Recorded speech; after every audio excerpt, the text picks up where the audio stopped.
So, last session... Excuse me. Take two. So, last session...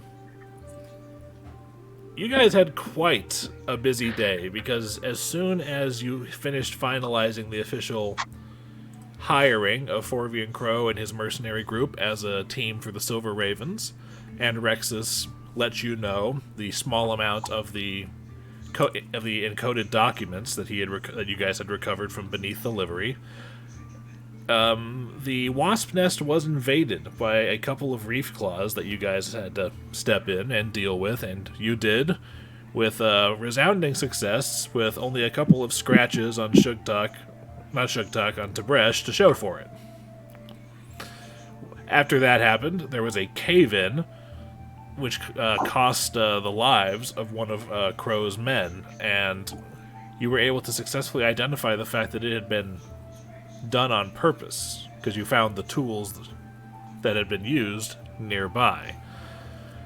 On top of all of that, a patrol of the Dotari came by to ask questions at the coffee house because they had received an anonymous tip about suspicious activity going on, and you managed to convince them that nothing of that particular untowardness was happening at the coffee house.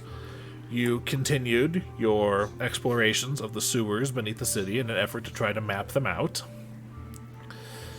And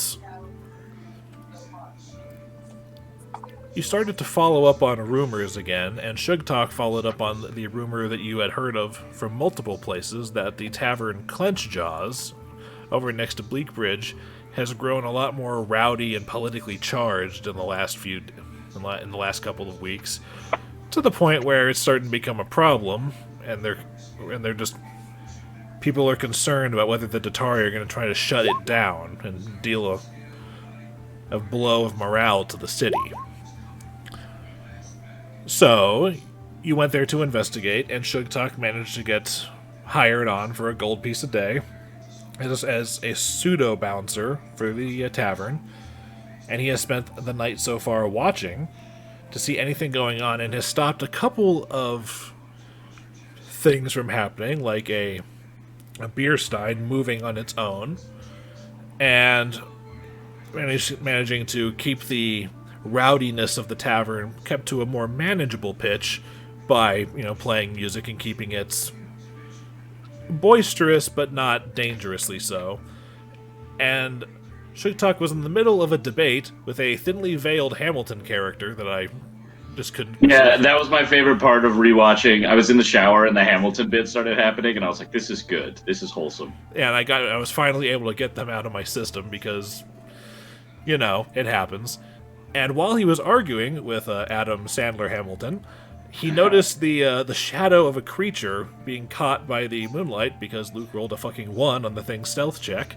And Sugtok threw his beer stein at it, splattering it with beer. He heard a yip, like a yip kind of noise. Yip-cha. And then there's a little,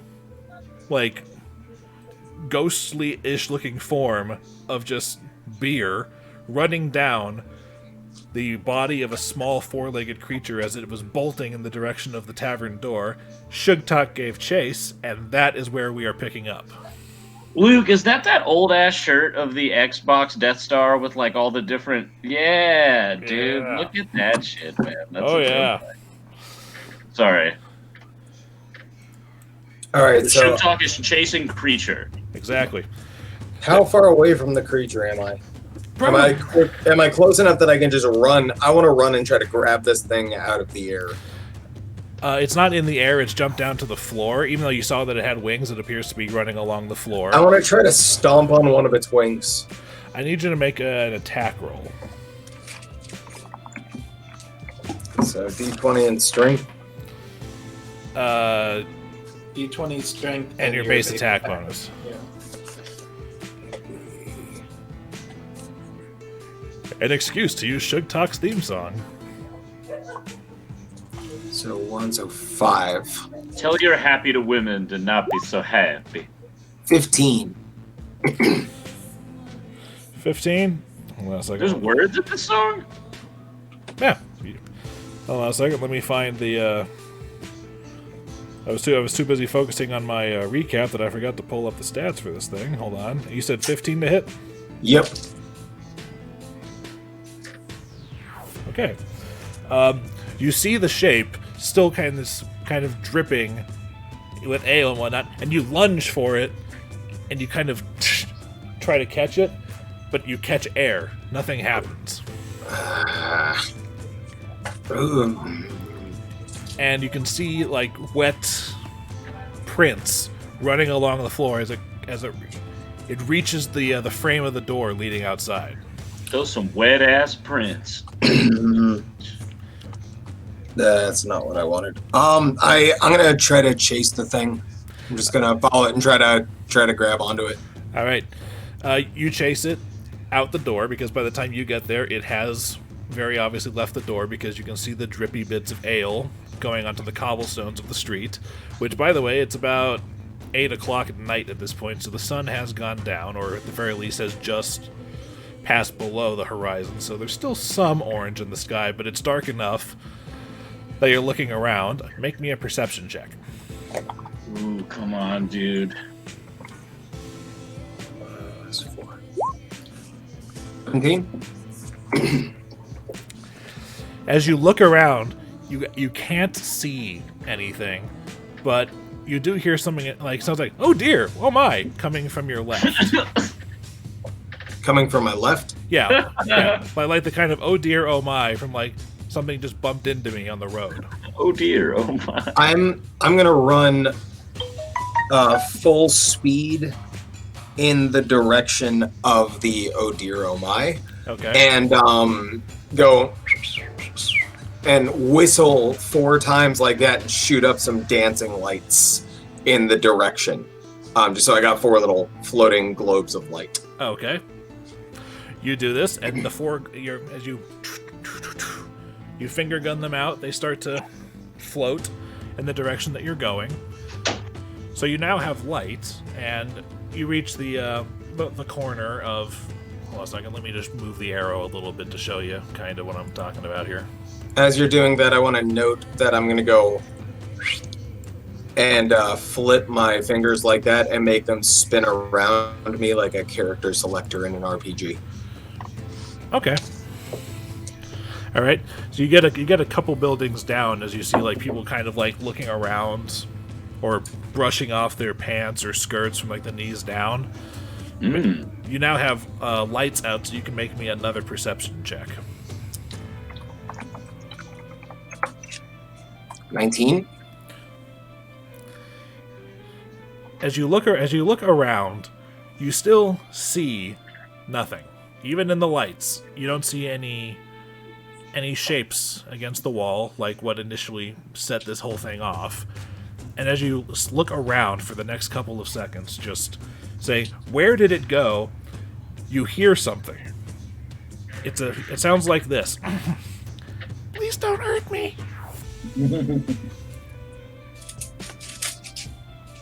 So I just hear the voice, "Please don't hurt me." Yeah, in a tiny little high-pitched voice. Show yourself, and I'll consider it. Promise you won't hurt me. I won't hurt you until you give me reason. Show yourself now. Come into the alleyway. Come into an alleyway. There's always a great fucking idea, and I'll walk into the alleyway. Okay. You get about halfway down the alleyway, which is abandoned, and then you hear, "Okay, far enough." All right. And I'll kind of kick back, cross my arms, and just look. Up here.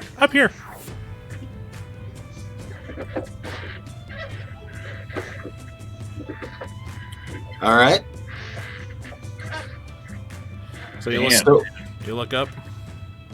Yeah, I look up at it.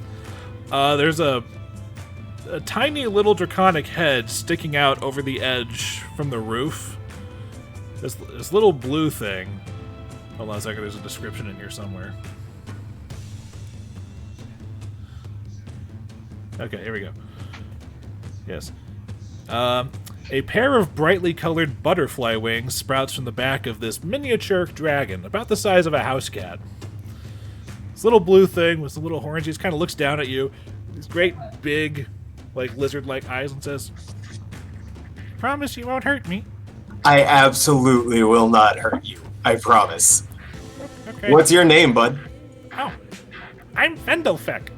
Fendelfek? Fendelfek. All right, Fendelfek, tell me what's your deal? What's with why were you causing the trouble at the bar? Well, my old house burned. My old home burned down, and so I had to move. But the new place was just so boring. So I wanted to liven things up a bit. You can make me an Arcana check to try to identify this thing, by the way. He's the only one near all this, right? Like we're all. The rest of you are elsewhere. A strong 10 on the Arcana check. Yikes! You don't know what this thing is, but you're just going mentally saying it's a small dragon because that's It's a dragon with butterfly wings. Exactly. I will let you know there is a picture of this dragon on page 28 of your player's guide. Okay. Well, Fendelfek, I get into a little bit of trouble, and I could use a companion. You're pretty good at keeping yourself hidden. Any chance I could convince you to just tag along with me? Maybe we could have some fun. What kind of fun? Because I have to say that, there's a lot of people here, and it's a lot of fun to make them drop things or just make them, make them loopy. If making people drop things is what you're into, there are these dickheads running around the city called the Thrune. Sometimes they'll hold big, funny things. For if they drop them, it will be anarchy. You'll love it. Do those Thrune guys wear red? Lots of red? Yes. I think those Thrune guys are the ones that burned down my old home. Where was your old home, Fendelfek? Oh, it was a tavern here on the docks. It's called. It was. He gets kind of morose, and by the way, has come down off of the roof now and kind of perched on a barrel at the alley, talking to you. It was called the Thrashing Badger, but it burned down a few weeks ago. That was the Night of Ashes. What's the Night of Ashes? It's the night the Thrune went around and they did that to a bunch of people's homes. How long ago was that? Quick out of character. DM, how long ago was that? A couple weeks? Yeah, I was going to say, I do not remember. Well, fortunately, it is marked on the calendar, but it's been like 3 weeks at this point. Okay. It was about 3 weeks at this point, Fendelfek. Yeah, that was them.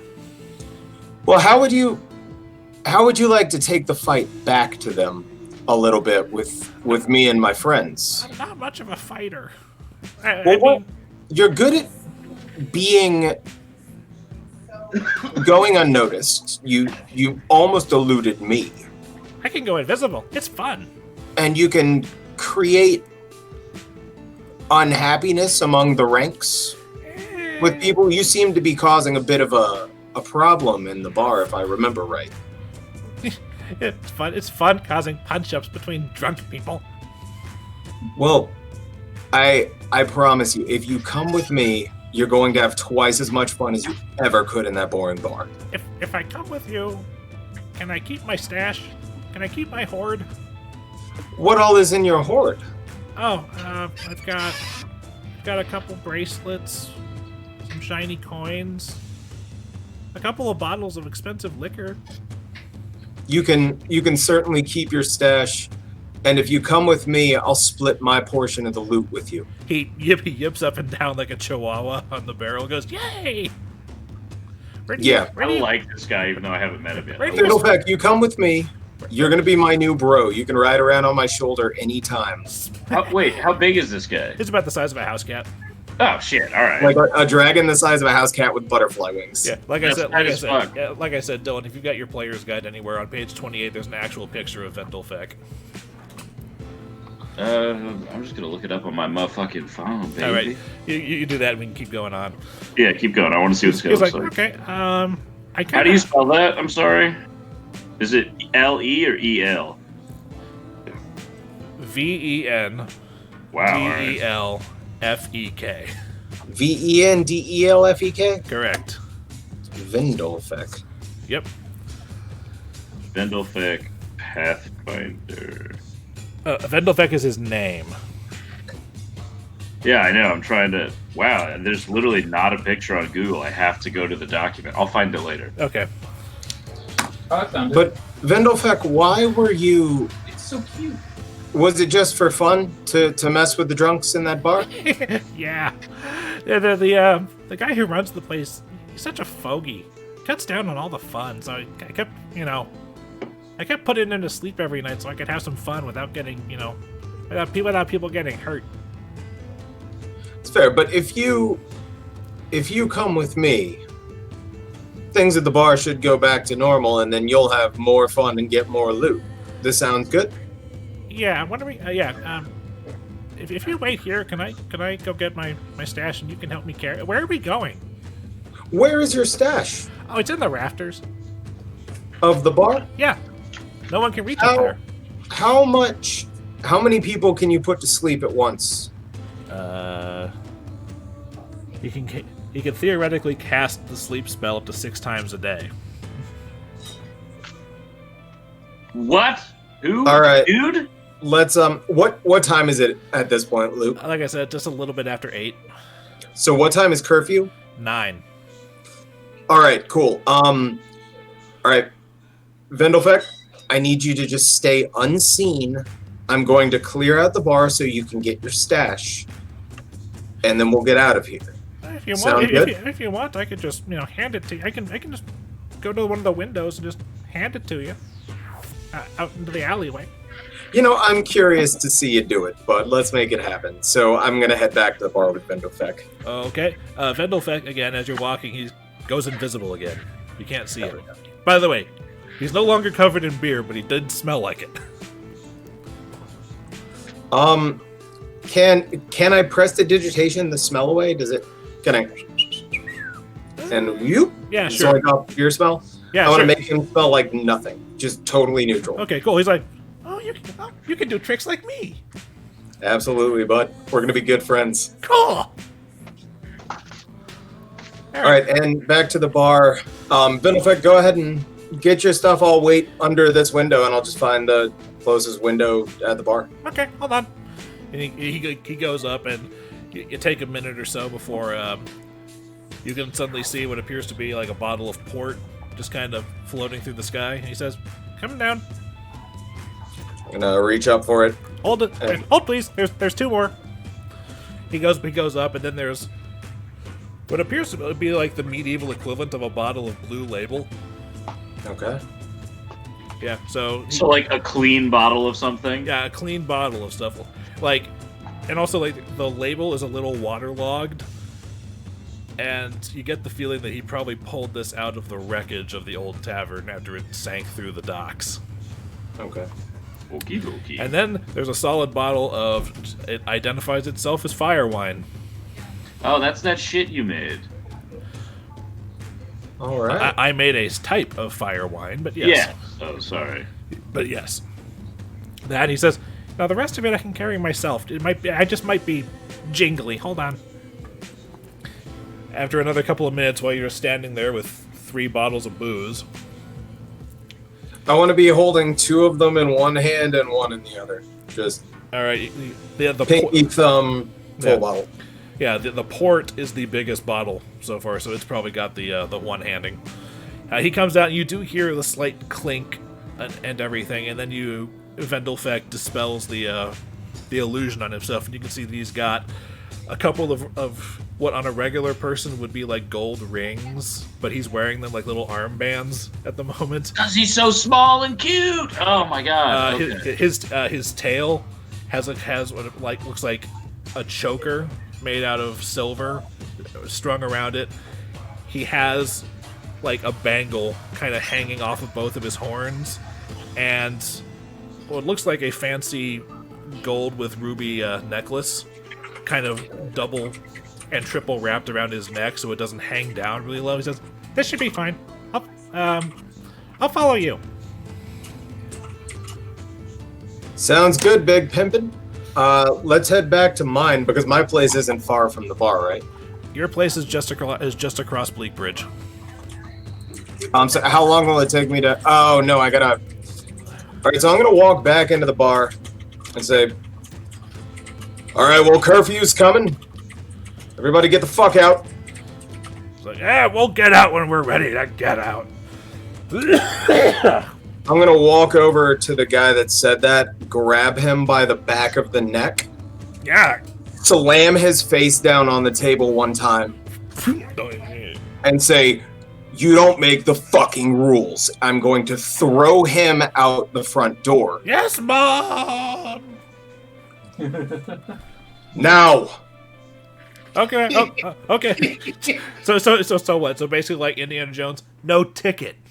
No ticket. That's classic. Yeah. So that happens. People are like, okay. How was your night, Sugtok? Drunks call me mommy. They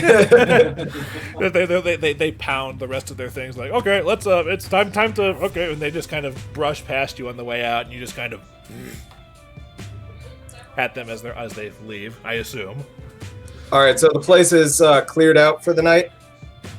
And as you turn around to leave, you see just like if there's the doorway, you see Vendelfek's head just kind of hanging down upside down from outside, going, "You're interesting, mister." I told you we'd have fun, but don't fuck with me. Oh. No one does. Okay, I'll try not to. What does that mean? Vendelfek. When a man and a woman. Oh, I've got so much to teach you. I'm gonna pinch him by his little dragon cheeks. And Vendelfek, can you wake up the barkeep? I mean, the magic's done. You could just probably slap him awake at this point. Super. Do you want to hide yourself? I'm just gonna wait outside. I'll be on the roof. Sounds good. I'll be right out. A reminder that you're still holding 3 bottles of booze. Shit. Is there a box somewhere inside, like typical liquor stores have? Like anything I can piping? What is that noise? Like a milk crate. Yeah, I'm gonna set the bottles in that, kind of loosely throw some shit over it. And do I have any idea what the rough makings for a tavern in a night is? Like, what is a normal night's profits? A normal night's profits? In answer to your question, no, that's someone typing. You're talking about okay. their profits, or their like like how much would he have taken in for the night? Probably from a crowd that size, the equivalent of maybe 3 or 4 gold. How much does it look like is there for the night? The lockbox that he would keep his funds in is locked. It's hard for you to tell. All right, I'm gonna slide 2 gold into that. Okay. Yeah, there is a little like coin slot at the top, but it's easy to put things in, harder to get them out. Yeah, I'm gonna slide an extra 2 gold into that. Okay. And then I'm gonna slap the old man and say, "Wake up, wake up. Evening's over." What's going on? The night's through. Got through it. No big fights.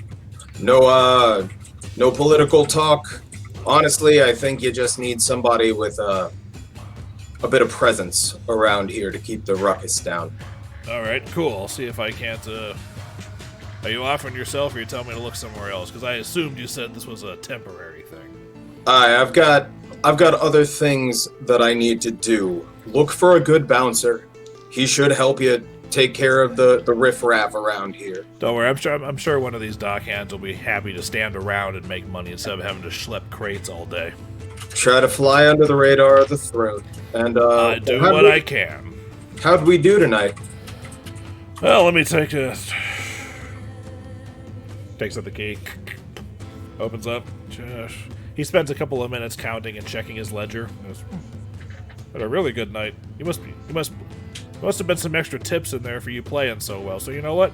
Here, he gives you the gold that he promised you, and 2 extra silver for doing such a good job keeping them entertained. Appreciate you. What are you Now, doing? A pleasure. if you get anybody who seems particularly useful, rousing rabble around here, do me a favor and send them my way. And which way is that? They can look for me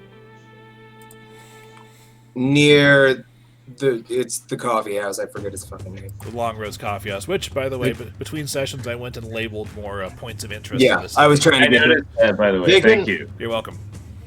Tell them to wait. They can find me. Tell them to look for the kick-ass fucking Viking musician. They've got eyes and ears. The hell is a Viking? Ulfin. Oh, okay, all right. Is that your word for yourself? Did I just learn a word of Ulfin tonight? Cool. Vikinger. Hi. And I'm gonna head home. It's been a pleasure. And as you leave Indeed. with your little crate of covered booze and whatnot, Vendelfex is kind of there sitting on a windowsill that can't be seen from the inside and says, "Following you."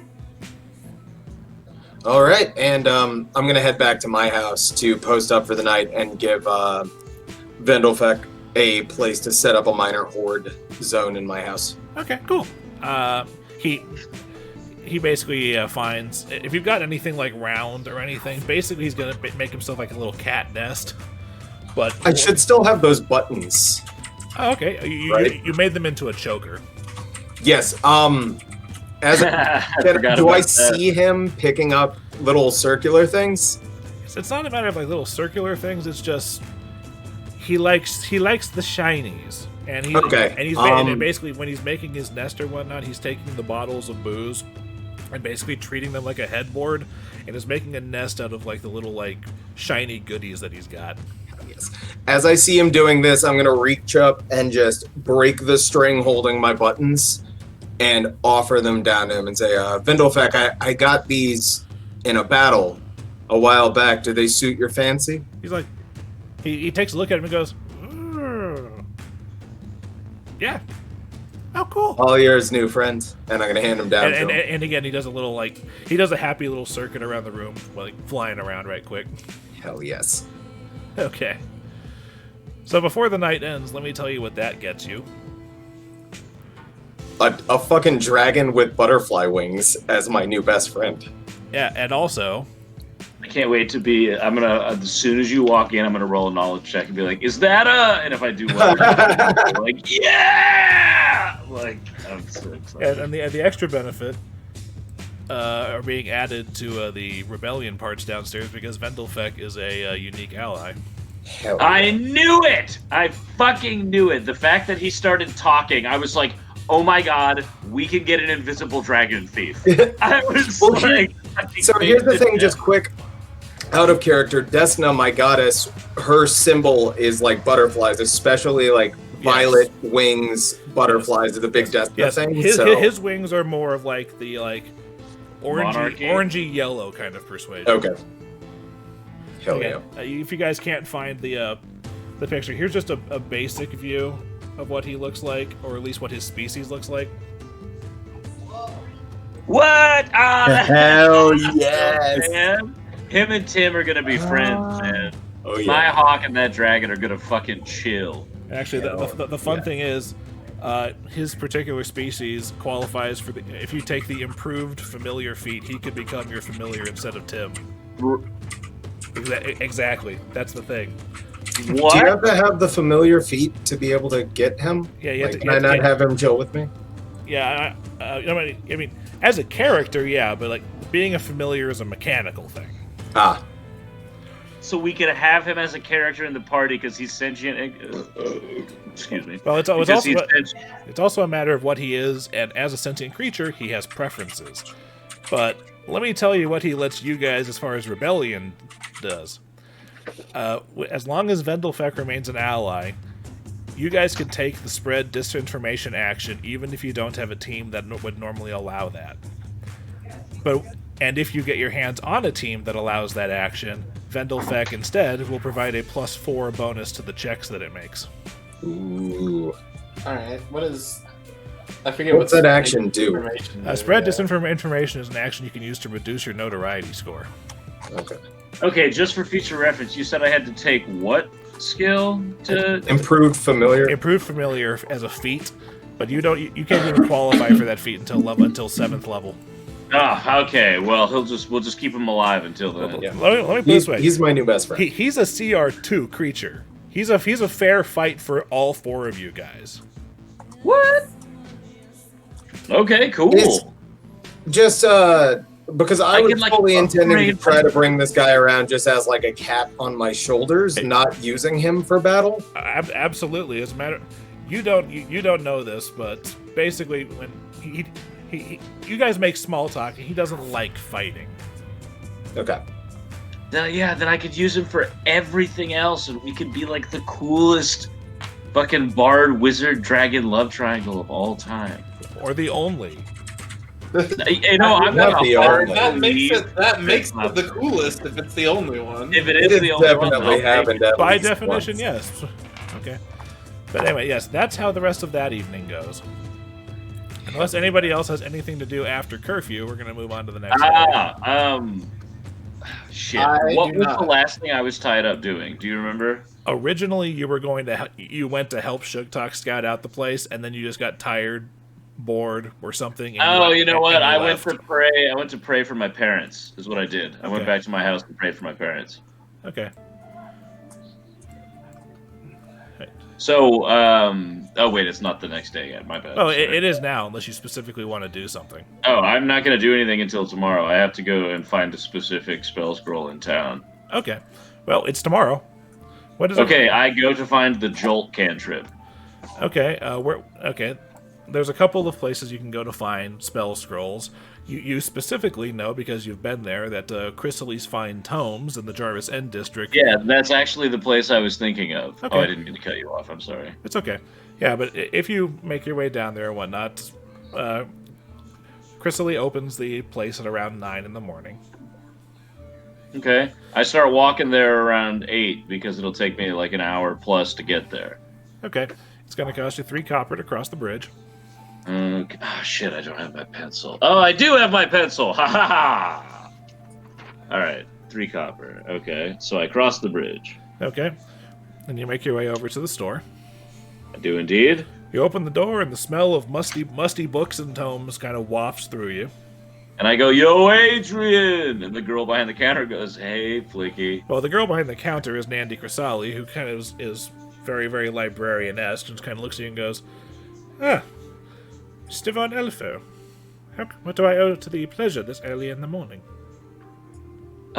Funny enough, I actually need to learn a specific spell, and I do enjoy this store because, as you know, growing up with my parents, the smell of musty books was, I mean, that's like rain to me. So I just this store is great to me. It is, So quite a pleasurable smell, I admit. Is there what spell are you looking for? Perhaps I haven't. I'm looking for Jolt, just the basic cantrip, nothing too hardcore. Cantrip. Hold on. She pulls out a book and goes through it. Yes, I do have a couple of scrolls of that lying around. Not many people have cantrip scrolls. Some of them think that's not worth the effort.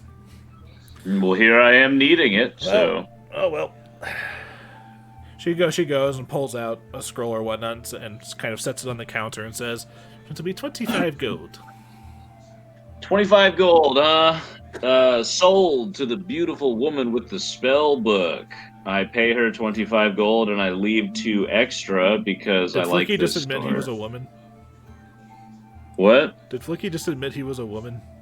Wait, what did I say? You said sold to the beautiful woman with the spell book.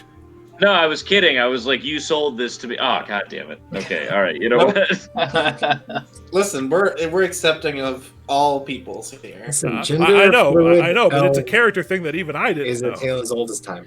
And then I use the rest of the day going back to the coffee house and then copying that spell into my spell book. It'll take you an hour and cost you X amount of money. Hold on a second. Let me see how much it costs to... Roll. Luke's rolls suck sometimes. I need this to be one of those times. I don't have to roll it. There's a table. Oh, there's a table. No! Damned math. Those blasted numbers. Tim, say something. I miss your voice, dude. You haven't said like anything this whole game. Sorry, I've been making up my monk rules as I go along. Nice. So I now actually have a list. Okay, I now have a All right. dragon butterfly friend. Dillon.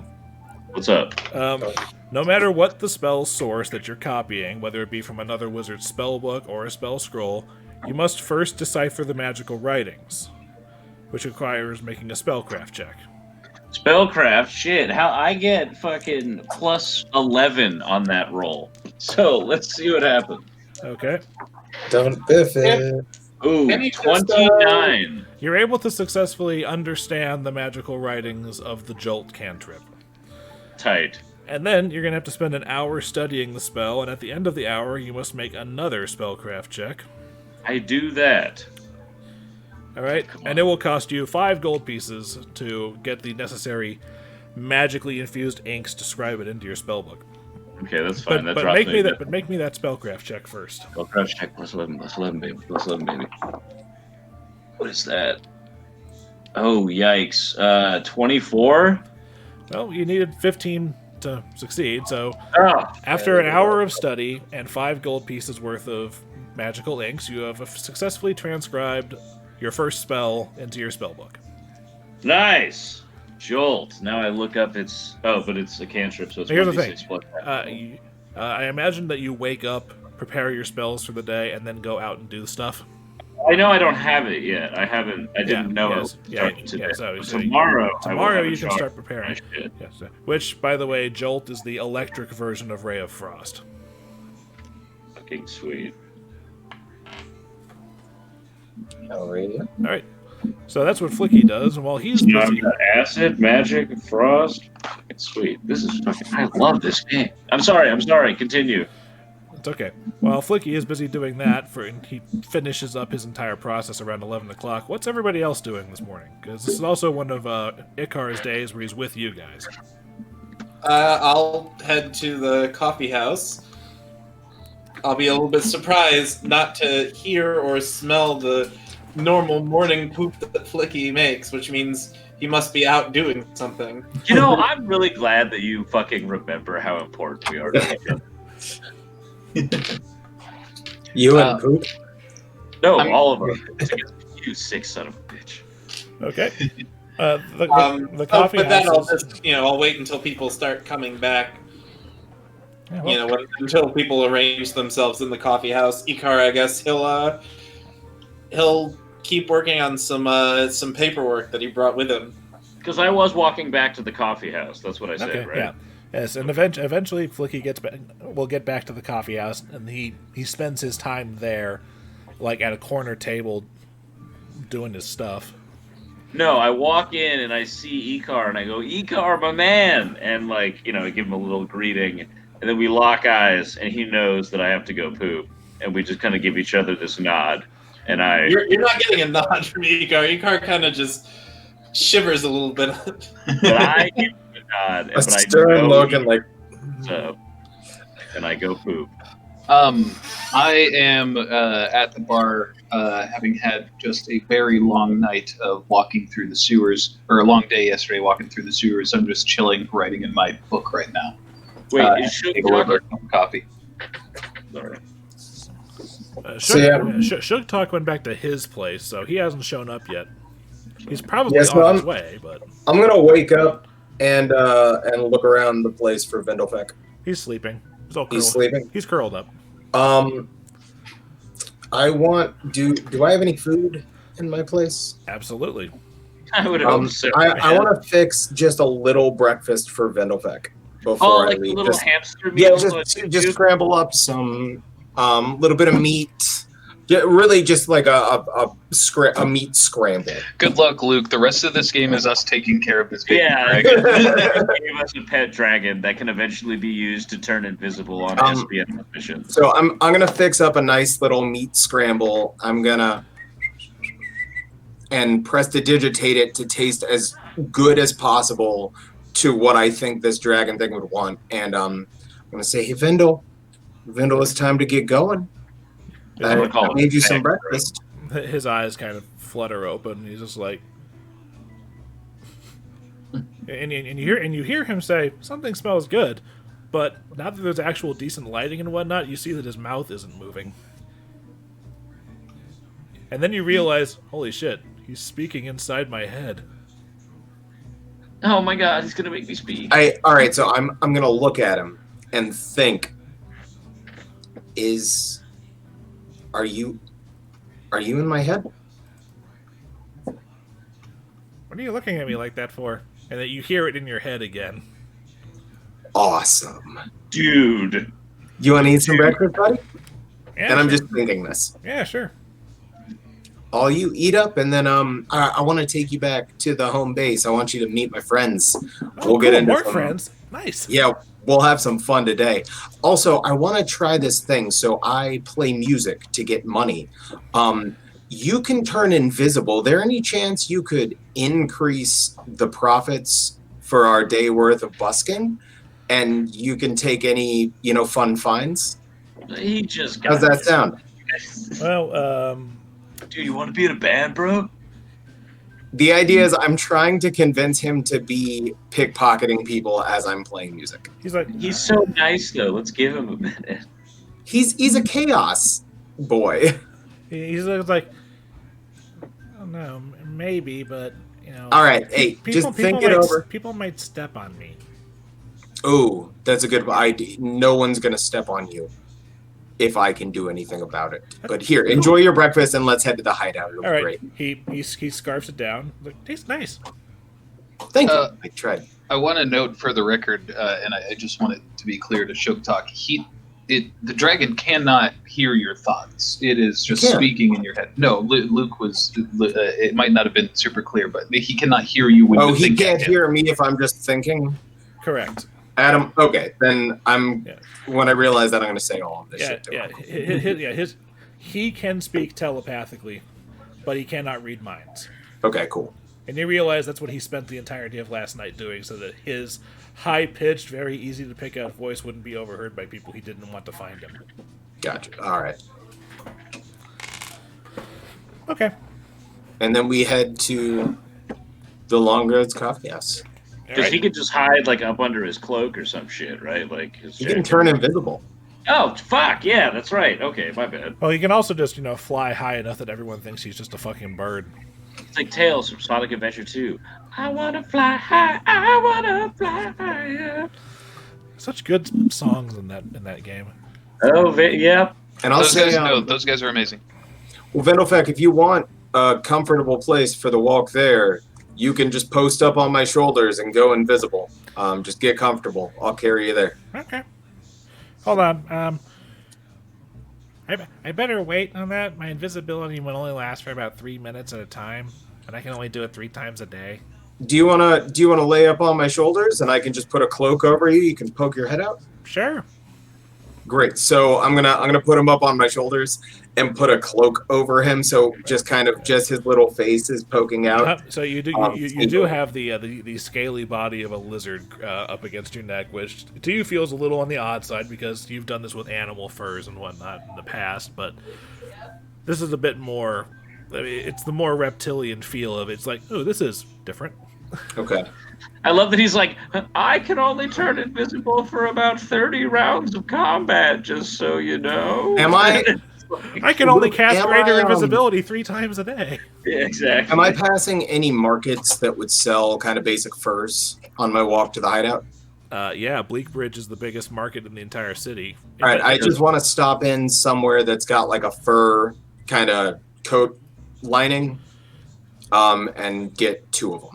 As far if you want to talk about coat linings, Just like the fur neck, like fur think neck. Squall in Final Fantasy VIII. Just that, fur neck piece. you could probably find something like that either on Bleakbridge or in Red Roof Market. So just on my way through Bleakbridge, I'm keeping an eye out for that. You do find someone who has what appears to be like a mink skin. Excellent. My good man, how much for that? Oh, for this, You look upon a woman. I would say with the martial law and the with all of the restrictions on goods coming into the city, I'm sorry that I have to bump the price up. So it's going to cost a whole 2 gold pieces. I'm very sorry. 2 gold. I literally can't go lower. I'm already below profit as it is. If You were below profit. That wouldn't have been your starting price. You know you can do a gold as well as I do. It's a fair price. All right. Yeah, this is what happens when Luke rolls a 1 for bluff. Okay, fine. A gold 2 silver. Get a picture of that. Well enough. I'll take it. And I'm going to take it and affix it to my coat. So there's a comfortable fur between where Vindelfelk is lying and my coat. Now I got a pimp fur thing that's kind of obscuring him from vision. Okay. Mark So you down. do that. So 8, 20. I'm just laughing that the thing around your neck has more hit points than you do. That's why he's around my vitals, man. Okay. But It's all intelligently thought out. yes, but you successfully buy a little mink fur for Vendelfek. Hell yeah. Friggin' Jack. Is it more comfy on my neck now? Do I still little, feel yeah. the scales? I mean, occasionally his little claws kind of, get you a bit as he tries. Alright. As you're walking around, so he's got to kind of shift to keep balance and everything. All right. I am not worried about it. All right, to the hideout. You arrive at the hideout. Icar is doing studying, Flickie is doing spell transcription, and Tib'resh is busy writing in his journal. As Icar notices you come in, he just sort of pinches his nose symbolically and points over to where the lavatory is. Yo, directly at this point, as they're talking mad stink about me, I walk out, I lock eyes with Sugtok and go, dude, is that? And then I roll for knowledge nature. Arcana. Arcana. Okay, so tell me I got a point in that mod. I do. I got a +9 in Arcana. You'd better. You're a fucking Yeah, wizard. you really Oh should be the man, one to know it. 27. That really should be your thing. You have no idea why Sugtok has a fairy dragon curled around his neck. And I go, yeah, that's a fairy dragon! Hold up. Wait. Hold up. Flickie is aware that fairy dragons are rambunctious pranksters that often get along well with the kindly versions of Fae, and they delight in causing pranks and pranks, usually apologizing after the fact, unless it was truly harmful, in which case there's a 50-50 chance of whether they'll apologize or just skip town and hope to never see the victims again. Yeah. And he also knows that as they grow in power, they actually change color. So since Vendelfek is blue, he's about the equivalent of a middle age. Vendelfek is blue? Oh my god. Yeah, That's awesome. Of a fairy dragon. But unlike the true dragons, fairy dragons don't get bigger than the small size that they are, but they do gain more spellcasting abilities as they get older. That's awesome. Wait, Vendelfek, you're a fairy dragon? You've never seen. At this point, I'm like rushing over, like being like, oh my god, oh my god, oh my god, these things are so much fun. It's like you've never seen one of me before, haven't you? I haven't, but I'm so glad that we have met. I'm happy to. Most of my kind like to hang out in the forests or in the mountains. I like the hustle and bustle of the city, though. Well, we're going to give you a much better world to live in by the end of this. Delightful. All right, well, I walk over and I ask if I can pick him up and ask him his name, because I don't know him yet. Vendelfek, be careful with Flickie. And don't mind the smell. It's a daily thing. That's okay. He smells like some of the regulars at Clench Jaws. But here, make some new friends. Okay. I give him a little like, ouch, why you do me like that face. And I'm going And then I to- go, I'm gonna, "Dude, like, he's not broken." Extend my arms in the big brawny kind of flex motion and let him like run up my arm and jump off of the tip of my arm onto Flickie. He does. Cool. I'm going to. Vendelfeg makes a small motion with one of his claws, and then randomly just Flickie doesn't see this, but Sugtok does. Behind Flickie, there appears to be just suddenly a halfling has just appeared and is holding up a sign with the number 8.5 written on it. I'm gonna give a golf and clap. then after about 6 seconds, he disappears. I'm giving a golf clap and like, agreed. Maybe I a little sit bit. there and I go, I feel like something funny just happened, and I wasn't around to see it. Yeah, and I, having noticed this, am excitedly writing in my journal and asking, how do you spell Vendelfleck? Feck. Feck, Vendel. If you guys specifically need help, his name is written down in the rebellion stuff on the bottom. No, it was mostly a joke, just because I'm writing down everything that happens to me. All right. It says Vendelfeck is on my shoulder. I give him a little magical boop and kind of insert the information about our journey so far into his little head and see what he has to say about it. That's not how that works. I'm a wizard. I can do anything I want. You can do anything you want unless I say no. Okay, well then I literally turn to Vendelfeck, say, "This is Tim the Hawk," and Tim goes, Dylan, Vendelfeck's a more powerful spellcaster than you right now. I know, but I don't need that. But I tell Vendelfeck about our story so far. You know what? No. I give him a little dragon fist bump. I introduce him to my hawk. We have a moment, and then I go, "Let our freaking scribe tell you about our journey so far." And then I do like the classic, the breakdance, not breakdance, but the dancing where you do like the wave arm thing. Hold on, and I pat. Yes, you're gonna do that. Can we maybe move this to a more appropriate place? And Icar will just sort of fold his notepad up, put it back in his messenger bag. I'd like to talk about what we're going to do today. Wow, he's a hard case, isn't he? A bit more quiet. I look at him and say, "We literally just got a dragon." Yeah. Flickie is psyched. We can take the rest of this conversation. Yeah, Flickie, this is a good point. Come here, Vendel, and I'm gonna kind of pop my collar and give Vendelfeck a place to crawl back into on my fur neckliner and see if he comes. He does. Gross. My man. And then hook over. Now come see the secret base. And I'm gonna wander into the pantry. His already tea saucer size eyes get bread plate size at the word secret base. Alright, so I'm gonna walk into the closet, close the closet, and secret base open is the a pantry? Wait for it. I'm gonna open the trap door and step back. It's he flies down. You've got 30 seconds. I'm going to give it 30 seconds and then follow down to see what he's up to. Letting a cat play in a room. Why would you give an invisible thief 30 seconds? Well, at the moment, then you realize, oh, wait, the secret door into the rest of the wasp nest is probably closed. Yeah, there's two doors. There's the door down into the sub pantry, and then there's another door into the base part. You know what, Icar? I always forget about that second door, and I'm going to hop down. I'd just like to remind everybody that it wasn't more than a week ago that there were, Dotari wandering around inside the coffee house looking for us. So, and we had to talk about this. We had to talk about. I know. Listen, Icar, Vendelfeck got me all excited. I grab Icar by the shoulders and I lean in real close and I'm like, "We just got a dragon." The dragon, but we don't own the dragon. He's welcome to help us. That's fine. Bitches but he's not love dragons. He's not a pet.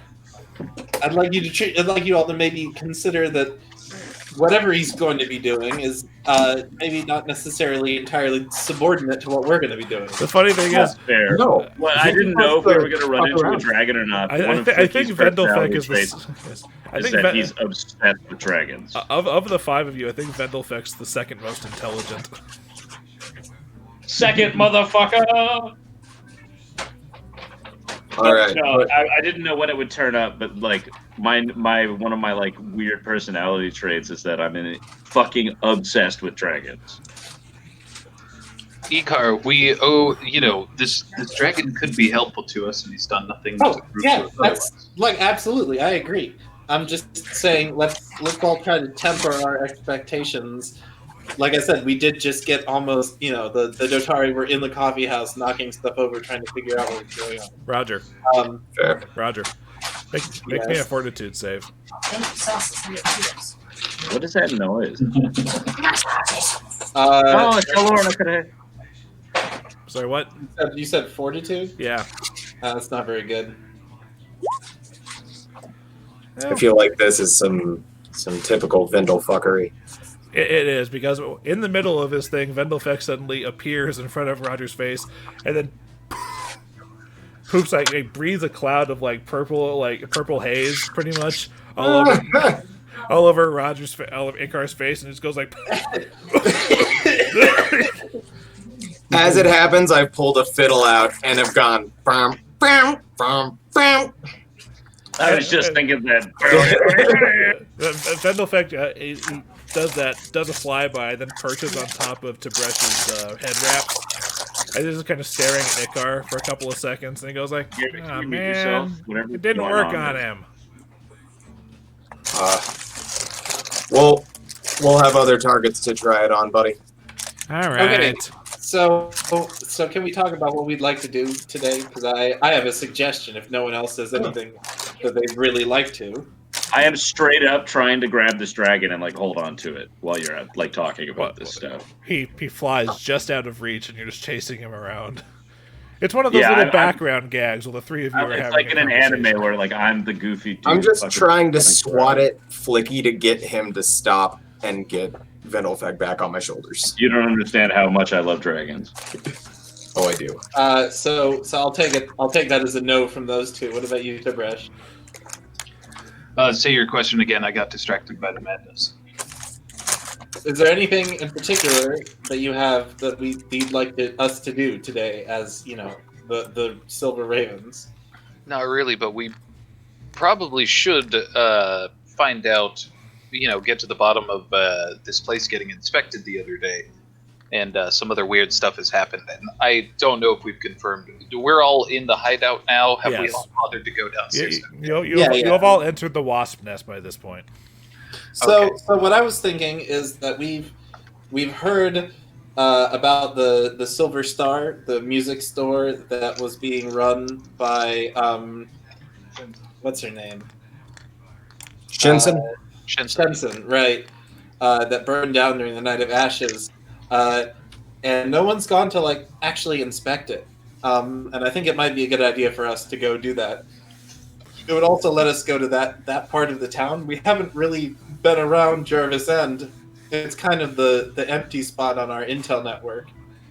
We spent a lot of time in Red Roof. Last night, you were just in the Dock District. We spent a lot of time here in the Villager. The village. Yeah. And below. And we spent some time in Old Kintargo, but we haven't really been in Jarvis End, which is a little north of the Temple District. The last time you were all collectively in Jarvis End was right after the protest. Yeah. So you hear me shout, "I agree!" as I jump and land in the sewer next to the fucking dock. Vendelfeck perches on top of the statue of Calistria and laughs at the soaked elf. Maybe we can get a little bit of closure for Flickie as well, knowing I remember they were at the event the night that it all burned down, so... Yeah, I mean, for us to check it out. Well, we've gotten some news. We know that there are Milani operatives. We got that note from the Rosa Kintargo, but we don't really know anything about what's happened to Shenzhen. And I think figuring that out would help give us another lead on some more allies. So if everyone else is okay with it, I think we should go check out that music store. I crawl out of the sewer and I go, "Don't go in there!" And I keep walking. Icar, that sounds like a plan. There's a very, very high-pitched chittering laugh, kind of echoing throughout the wasp nest.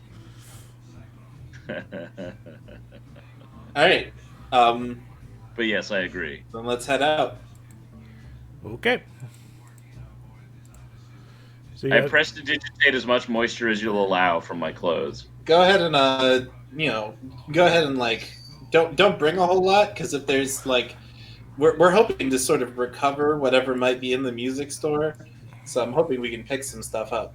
If not anything else, we might be able to recover some artifacts of artifacts that were important to Shenzhen that we might be able to show around to other people to demonstrate that on the low. Yeah.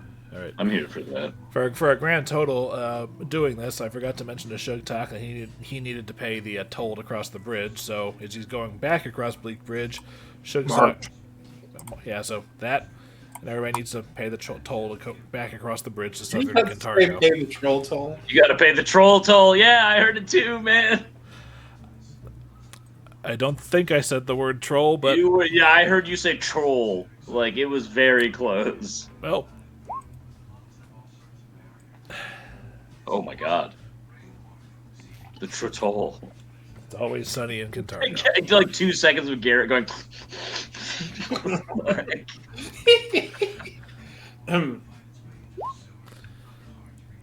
Okay. This is a very serious game. Well, it was until I dropped a fairy dragon in your laps. Yeah, dude, you gave us and he's smart. Like you gave us like, oh man, I'm so psyched. Okay. We got to convince him to stick around.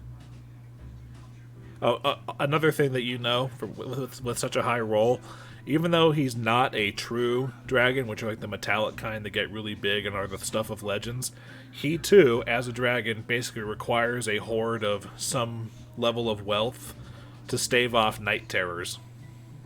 Oh, so if he loses his wealth, so I know that if he loses his wealth, he'll go crazy. Basically, a dragon's horde is like Linus's blanket from Charlie Brown. It's their like security thing, and they like have restless nightmares without it. So can I like quietly relay that information to the members of the party without the dragon thinking I'm talking shit? Sure. Cool. Vendelfek is busy kind of focusing on the wasp nest and actually asks if he can stick around and explore the new place while you guys head out into town, because he doesn't want that many people to see him. Okay, perfect. Since whatever we do, I explain that to them when we do it. So what you're saying is Tenebrae the Ordhay. Basically, don't drink his expensive hooch. No one touches bangles and booze. Matter of fact, if we have any random shit, we can just give it to him. Yeah, if we just want to throw him some stuff, maybe he'll stick around. All right. So you guys head to the Silver Star, which I have helpfully identified. Silver Star, that's up. Yep, right there. Which I have helpfully identified with the "You Are Here" arrow and the pointer finger. I'm finally starting to know where stuff is. Mm-hmm. You guys actually like I was like, it's above the church or the center church thingy, and then I saw the finger and I was like, but he's gonna take credit for my find. Anyway, but you guys actually have been in the general area of the Silver Star before, but you were looking for like sewer entrances to see. It's like, it burned down. Maybe there's something below or whatnot, because the secret shrine of Sarenrae was in the basement, but you couldn't find any sewer entrances. But as for the actual burned down remains of the music store, the site is pretty much the equivalent of a sinkhole at this point, filled with scorched rubble and burnt timbers, and the occasional just like melted from the heat like French horn or something. Oh wow, No! very specific. No, why would you melt that? That's a lot of money down the drain. As we walk up, you guys see a single tear roll down my face, but I have a face of resolve, and we continue going. Flickie, I know this is going to be hard, but it's important. I look at him, I grab his butt I'm in front of him, like we're facing each other, so it's like a big deal. Like I reach around and I grab his butt and I go, I know, man. Thanks for being here with me. All right. Yeah. So. God damn it! I don't understand your elf trad. So you guys have got a pile of rubble. How is this area patrolled at all by anyone? You remember seeing, like, shortly after the Night of Ashes, there were heavier patrols, and Rexus actually remembers. You remember Rexus telling you that when he was busy going through the burned down remains of his family estate, there were extra patrols, but they seem to have tapered off as the weeks have gone by. But there is still foot traffic. It's the middle of the day. Right, but there's not like a contingent of Dotari standing outside the building. No. Okay. All right.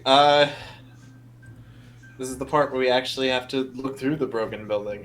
Which is going to require perception checks from people. Yeah, this is not exactly my expertise. I'm hoping some of you are a little bit more observant than I am. Well, let's see what happens. Let's see what these eyes can do today. I only rolled a 14. Oh, shit, baby! I mean, thing that I don't know. Guys, I see everything. Garrett's eyes are like, whoa! You guys have no idea how perfect that actually is. But here, okay. First things first. Sugtok actually sees something buried under the rubble. It looks like a coffer of some sort, like a small little trunk. But as he goes for it, there's a small bit of rumbling and shifting as you guys are walking around in the ruins. So now I need a reflex save from everybody. Damn it. On the final episode, we need a Roger face reveal. What'd you say the check was? A reflex save. I think I've rolled the same thing for all three of my rolls. You have. It's a little weird. Okay, hey, honestly, 16s are they're not great, but they're not terrible. I'll take Wait, it. so I You're rolled level 20 2. on my die. What does that mean for the reflex? Well, it means you automatically succeed. Oh. But then you add your reflex save to it. What like- fucking stat? What am I not looking at here? There's fortitude, reflex, and will saves. I think this is the first reflex save you've had to make. Oh, shit. Yeah, it is, actually. Okay, I see what's going on. So +3, so 23. Okay, you got a 23, you got an 18, you got a 16. Tib'resh, what'd you get? 21. Sorry, do my rolls not show up? It's labeled on my chart. Ooh, you know what? Oh, no, There the dice you got me for Christmas. I'll be right back. Sorry, that's right. You rolled yours before everyone else. I was waiting Yeah. for it. I didn't recognize it because I saw Sugtok's 20 and immediately skipped over you. I'm sorry. So the good news is a sudden shifting of the rubble that causes like basically the sinkhole bits to kind of sink in a bit more. You all jump out of the way before you take 3d6 damage. Jeez, that was close. Yeah, I know, but Yeah, dude. Luke got me a brand new bag of dice for Christmas. Yeah. I'm going to crack these bad boys out. all right, yeah. Hey, Dillon, you guys all saved and did not take 3d6 damage from the sinkhole. Holy shit! Okay. But the shifting of that sinkhole has freed up some of the rubble that had fallen around that coffer that Sugtok saw. Oh, very And cool. as he goes for it, Sugtok, who along with Flickie, actually recognized this coffer. This is apparently Shensen's emergency stash. Oh! Also, check it out. They're like teal with like gold leaf. Like they're so pretty, man. Yeah, those look pretty dope. But Yeah, yeah, Chris. okay. Shugtok, Do we don't recognize freak that? out. Like, Don't squeal. I know this is exciting. I know what it is, Tib'resh. Yes, I found it. yes, Flickie, you and Sugtok both recognize this because you've seen it before. I grab Sugtok's shoulder. I literally audibly just go. I'm gonna put a finger over his lips and say, "Shh, don't cause a scene. Just keep it subtle." And I'm gonna take off my cloak, like, it is hot today, and I'm gonna drop the cloak over that coffer. I don't know what to do, so I fart, and the stink lines eventually form a ship and sail off into the night. What a wonderful use of prestidigitation. Okay, Amen. so you We guys, need to get this back to the base. We cannot open this in broad daylight. This is too important. Fair enough. Okay. Do we find anything else? Like as we're going through the rubble, we found the Nope. coffer. no, it took you guys an hour to search, and you guys are lucky that Sugtok rolled the 20 because you don't find anything else of note that isn't burnt or destroyed or isn't just burnt wood or crushed stone at this point. And you guys digging through for an hour, you have noticed that a couple people on the street are wondering what you're doing, but so far people haven't seemed to take too much of an interest in you, but they have seen that you're doing stuff. Darn those people for having eyes. There was supposedly a secret space under here. Is that correct? Well, like I said, when you guys got here, the place has basically turned into a it sinkhole. collapsed into itself. Okay. Hey, I'm gonna refresh real quick. My internet is being goofy. Okay, well, I'll give you guys a couple of seconds. Oh shit! Happened to me too.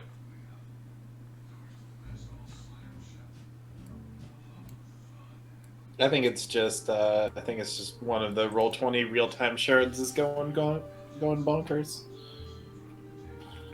Interesting.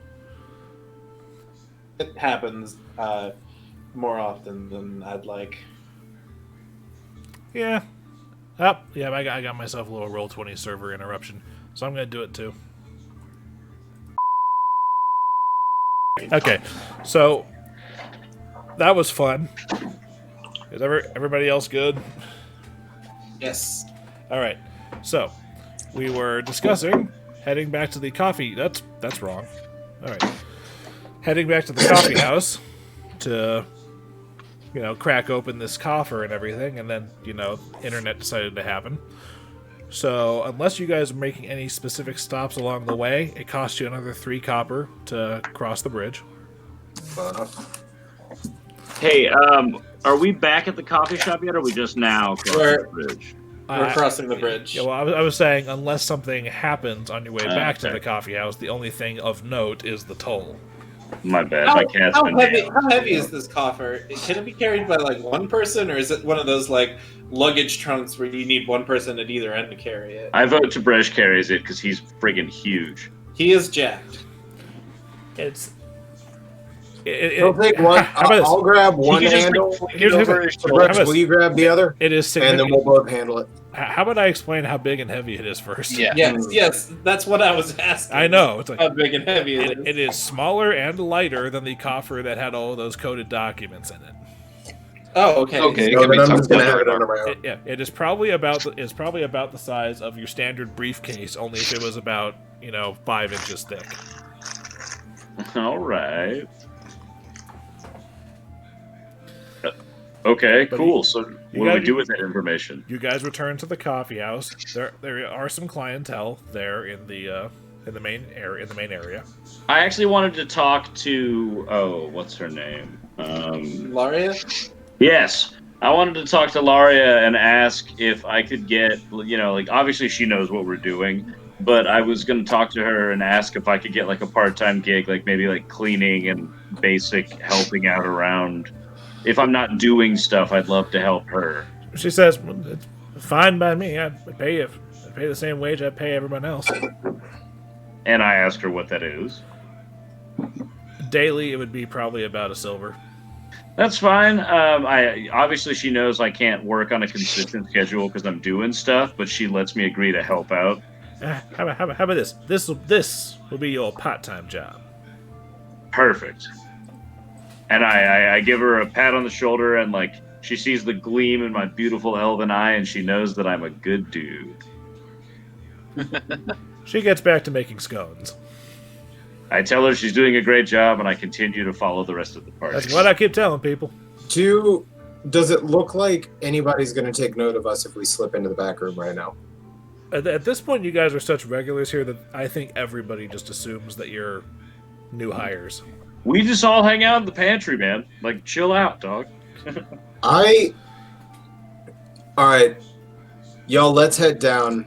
And as we get into the pantry, I'm just gonna say, I'll be down in 1 minute. Okay. Here, Tib'resh, do you wanna go down the ladder first, and I'll just hand the coffer down to you? Yeah, I got it. Okay. Well, don't tarry too long. And No. As they are in this process of handing the coffer down, I'm going to have my back turned to them in the secret door and just be packing up a bowl. What? Exactly what it sounds like. Oh. And as they go down, I'm going to kind of smoke that bowl in the closet and give it maybe 5-6 minutes and wander out of the closet eating a scone. Make me a fortitude save. Okay. I want to try to send the message that we're just the new hires getting high in the storage closet. Where is where is Dude. Velderfuck or whatever? Am I high as hell right now? Yes, Sugtok. dude. Sugtok is now Sugtok Stone Song.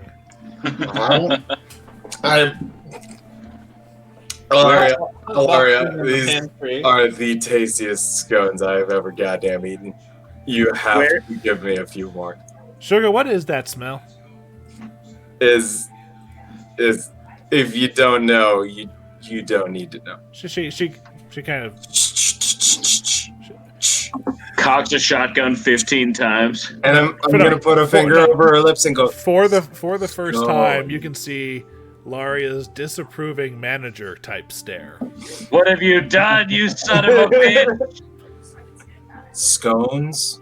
Me, the hawk, and the dragon are all hanging out at the bottom of Not the ladder going, what the fuck In is that? my establishment. I'm trying to. It's for the. I know, but even I have some it's lines so I that won't they- cross. All right, outside. Outside or in the nest, but not in my fucking pantry. And I'm just like, talking to them like, It's for what? So, It's for the mission. so what about those scones? I'll have them ready when they're out of the oven. That's how cooking works. Okay, I'm a little disappointed. I'm just gonna sit at the stool and watch the oven. Tib'resh is actually going to go back upstairs and drag Sugtok downstairs. You're watching the oven, and it's kind of weird. The flames are turning green. Now they're turning purple. Now they're back to orange.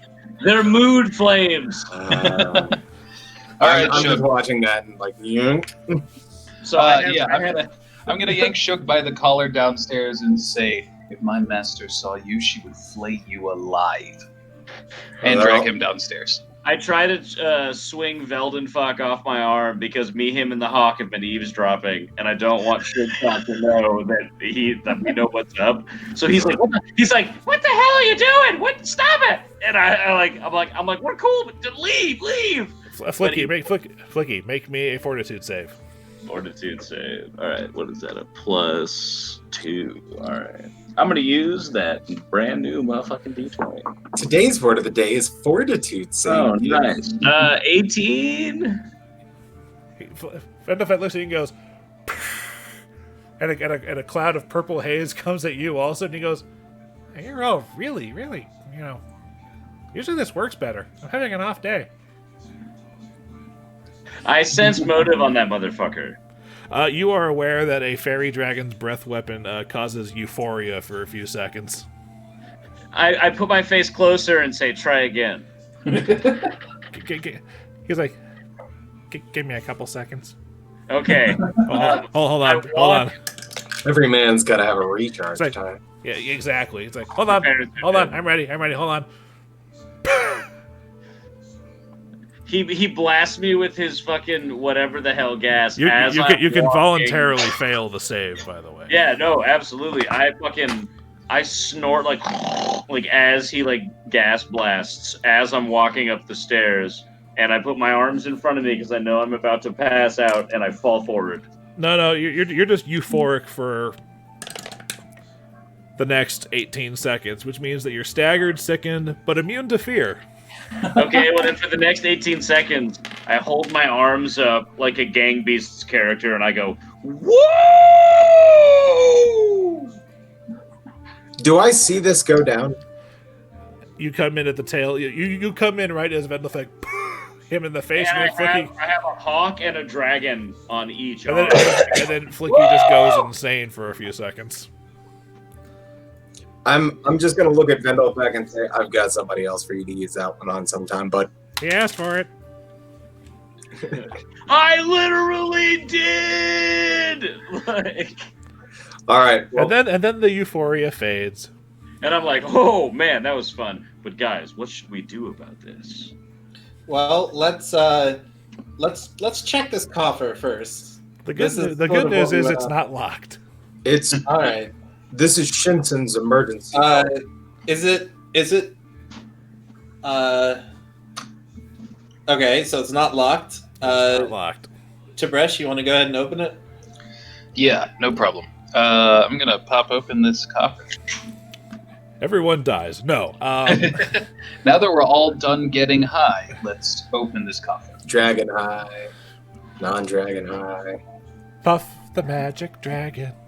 There are a handful of scrolls inside and a handful of vials with liquid.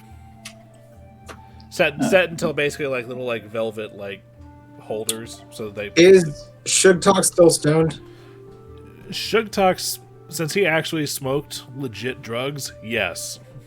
He's gonna grab at both of the bottles and just kind of shake them. There are a grand total of 7 bottles in there. I'm gonna grab as many of them as I can handle with my mitts.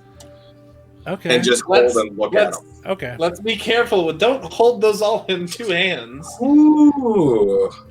I'm actually I'm trying to look at these and review the bottles and see if I can figure out what's inside. Well, 3 of the bottles look the same, and the other 4 all look the same. So it seems like there are 2 separate types of thing in here. Okay. Do you want us to try to appraise them, or do we want? You can make a Yeah, craft is it alchemy check. appraisal or craft alchemy? Craft alchemy would be used to identify potions. Okay, I'm gonna try that. I have no bonuses. Let's just see what happens. All right. Yeah, I'll try. Sorry, craft alchemy. Tib'resh. Sorry, Tib'resh. I Seems have to be a some question. sort of drinkable liquid. Did you want to test that? I have craft alchemy. I could have given you. Usually- I got a +9 on that bitch. Do you have? Usually wait, you liquid- have craft alchemy? I thought you took alchemy as your craft. No, wait. I have spellcraft and I have craft. Oh, wait. What did I? Oh, I didn't write anything in the line. We discussed that your crafting was going to be books, right? No, books. That's what I didn't write down. I was wrong. It's okay. But Roger, you're able to successfully identify that the 4 potions that look the same are potions of cure light wounds. Okay. Yep. Because you recognize them, they look kind of similar to the ones Rex's let you guys use in the Fair Fortune Liberty. Smells What was that? slightly of strawberry. These are healing potions. You don't know what the other 3 potions are. Okay. Any chance I could scope them out? I suppose you could try, And that. What would the, or you could just read the labels. You know what? Fine. I read the label. God damn it! You never know if they're mislabeled, but we can go off of what the label I says. read the goddamn labels. What do they say? This isn't poison. This is extract of lava. Cusco's poison. The poison for Cusco. Cusco's Poison specifically for Cusco to kill Cusco's Cusco. Let's finish plus. The 3 are labeled as potions of lesser restoration. I will hold on to one of those. And That's lesser restorations for ability damage, right? Yeah, it's either ability damage or ability drain. I call out for Icar and Sugtok, and I go, "Think fast, motherfucker!" And I flick them each a potion. Please don't. No, I do it because I took one and I flick them each the other 2. Wait a minute. How many am I still holding? Y'all will have had to have pried these out of my stoned hands. We're taking them all out one at a time, and we're replacing them with other like potion-shaped objects. It's any. At this point, I'm holding 3 rocks and 4 potions. I'm not going back on it. This is happening. All right, but to answer your question, Roger, it dispels magical effects that reduce an ability score. Okay, so we've got 3 of these, and I'm assuming everyone is going to want 1 Cure Light potion. Absolutely. And Well, then I'm still going. how do we want to split the other 3? Y'all can have them, and I'm going to hand them off. Okay. It feels like they're taking your fingers when they take them from you. Yeah. I hope you enjoy them. Sugtok, let me grab you a glass of water. I'm gonna go. I'm gonna go get something to make Boarris feel a little better. And 4 scrolls. Oh yeah, Flickie, can you read these? What's up with these? Yeah, Flickie, can you read magic? Of course I can. Let me take a look, and I'm going to snag one and try. Garrett successfully snags a scroll of daylight. Cool. And then I read the other how many? 3. Cool. I read those. It appears to be a scroll of cure moderate wounds. I'm gonna hold on to that because I don't have healing spells. Can you use Cure Moderate Wounds as a spell? No, we cannot. No, I have to use it as a scroll. And even then, So that's like UMD? Yeah, a use magic device check of 20 plus the level of the spell. Christ. If to use something that's not on your class's spell list. Like, for example, if Tib'resh and Icar wanted to use any magic items, they would have, like, any scrolls at all, they would have to make a use magic device check. Even though those simple, like, magic missile scrolls that Flickie made, you would still need to make a use magic device check of 21 in order to use them if magic missile isn't on your list. And I don't have Cure Moderate Wounds. Oh yeah, I've still got those. Yeah. Hell yeah. Cure Moderate Wounds is on your list, Sugtok. You might not know it yet, but it is on your list. Oh, so because even if I don't know the spell, if it's on my list at all. Yes. But if you're a lower, Yeah. if you yourself are a lower level than whatever the spell is, you also might need to make a check. I'm gonna hold on to this scroll because you never know. I might need to heal might need to heal myself, or might need to heal someone nearby, and I don't get healing spells, so it never What hurts. happens if outside of if you try to use a scroll and you fail the check? It's not expended. Okay. Yeah, it just doesn't work. It's like when you play Morrowind and your spell goes, eh. Yeah, It's the difference Alright, between cool. saying Leviosa and Leviosa. Yes. And the other two scrolls are a scroll of remove disease and a scroll of remove blindness or deafness. I keep blindness and deafness, and I give remove disease to Tib'resh. It's probably best that the casters keep the scrolls. You're the ones Because who you are literally can't use them without a check. Oh, they can't. Okay, well then give me back my shit. That's it. You want one of these, Sugtok? Yeah, anything that you guys should make sure that the scrolls you're holding on to are ones you can use. basically Although anything I that's think- called or proficient in, I will be happy to take off your hands. Like I think Scalds get healing, some We get healing the cure spells. stuff. Yeah, that one's on the list. The disease stuff, Luke, is that Scald land? Off the top of my head, I don't know, but I can always look at the I spell have list. no idea. That was what, remove disease and remove deafness, blindness. Correct.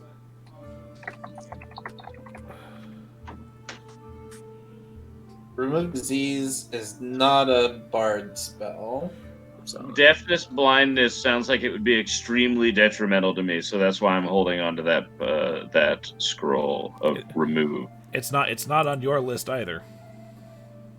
Well, Shit. yeah, but they baby. can- Yeah, but not also on still mine. make UMD checks. So wait, so I could give Sugtok the cure moderate wounds because he can use it because it's on his list. Correct. Yes. He would Okay. since he's not at the Yeah. since he's not able to cast second level spells yet, he might still need to make a check, but the check would be much lower. No, I mean he would only need to make a check if his ability modifier wasn't high enough to use it. That's right. That's what it was. Tim, what are you doing? Solid. That's What what is the that? McDonald's were. Actually, yeah. Both of those spells are like technically on like the divine lists or for alchemists or witch. So the two remove spells are like divine spell scrolls. Okay. Oh, some shit ass McDonald's toy. Well, here's the thing: if you guys could always take them to a cleric and have them use it to cast on you, it would just probably cost you something. Show up arms missing, slap a scroll on the table. You know what to do. Hey, Sugtok has a spell book, right? No. No. Ah, son of a bitch. Yeah, Sugtok is a spontaneous caster. He just inherently knows a smaller number of spells. I'm still gonna hand him the scroll and be like, yo, this is cure moderate wounds, motherfucker. Which would heal 2d8 Nice. plus 3, by the way. I'm gonna slide it in on my pokey belt of healing scrolls in the way back. Okay. Okay. Well, it seems like a successful mission. There really wasn't a whole lot involved in that. Well, you avoided getting your legs crunched by a sinkhole. Yeah, that would have been bad. Yeah, that could have formed an issue, man. Explain that to your dad, Icar. I was Dad, just I out, ain't got no legs. I was playing with the neighborhood dog. and I fell into a sinkhole halfway across the city, listen, it's not important. I think it's important to me anyway. So what else? Altogether, we found 4 cured light wounds potions. Yes. Yeah, we all got one of those, right? Yes. I'm actually gonna hand. Who wants my healing potion? I've got Me. for this. I'll toss it to Flickie. I mean, it still might be a good idea just to hold on to it, even I'm if sure you have healing spells. I love him, but if he's willing to give me a healing potion, I'm not going to stop him. My thing is he doesn't have access to heal himself. If we're in a battle, I can pull one of these papers out, rub it on my dick, and I am healed right on up. It's magic. I'm learning something new about magic I've never learned from my tutors every day around you people. Me too. Icar, your tutors haven't taught you about sexual healing? You know, there was a book on the shelf about it, but I was told not to use it because it was third party. When I Get That Feeling has been widely pirated. And also because that fucking book. That book. We don't have to talk about that book. No. This is a safe space. All right. Well, Fucking just to remind everybody, tomorrow, don't talk to me. I'm going to be busy. I've got to deal with something with my sister. So, is that the thing that we don't know? Like, it's the Sister Mary Oh, thing? is that the thing we don't know about? I'm literally telling you about it right now. That I'm going to be busy. Sorry. What do you have going on, Icar? Well, you know, my second youngest sister is about the age where they're considering whether or not they want to arrange a marriage with her and one of the other families, and it's just a thing where we need to go and talk, and mostly I'm going to be sitting in the room, you know, getting to know this other noble. It's going to be pretty boring, but Leshy wanted me to be there, so I'm going to be there. I grab a cane and I turn around and do Hugh Laurie's exact accent from House, and I go, "How's your sister?" She's fine. She's also 14. No, I don't mean sexually, man. You don't got to bring me there. I just meant, how is she? Sorry, given your history, I felt the need to clarify. Hey, I like women, not children. Good. Anyway, Are your sister's getting married? That's exciting. this is very preliminary. We're considering whether or not the marriage would be good for both families. Oh, well, that seems a little inhumane. Well, this is just how it works. You know, a marriage is a very important consideration for the family. It's going to build ties. It's going to open doors for business. You know, it's nothing that I haven't been through. I've just been lucky that there are not very many eligible women in the other families around my age, and so I guess I've been spared the issue. But Leslie, not so much. Icar, you have proven time and time again there are eligible women near your age around. Yeah, we can't take this guy anywhere. Not in the noble district. Ah, right. Such a shame to have an opportunity to love freely, and yet you have to go with what your parents choose. That seems absurd. I can't even marry within my monkhood, but I mean, to have the opportunity to and to not be able to choose, that's terrible. This guy makes waffles for breakfast. Waffles? Waffles? Are those customary in your homeland, Flickie? Yes. I mean, it's really not that bad, Tib'resh. You know, like, my father was also in an arranged marriage, and he's been he was very happy with my mother. And, you know, when she passed away and he married Lavinia, they're both also very happy together. So I think it's entirely possible to do something that's good for the family and for yourself. They don't necessarily have to be, opposing goals.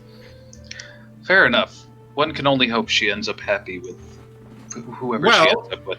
If she's not, then it's going to be a problem for that other person. It better. I like the way you think. Now, Icar, your ideas have proved pretty fruitful for us, looking at the coffer lying here. Any ideas as to what we should do next?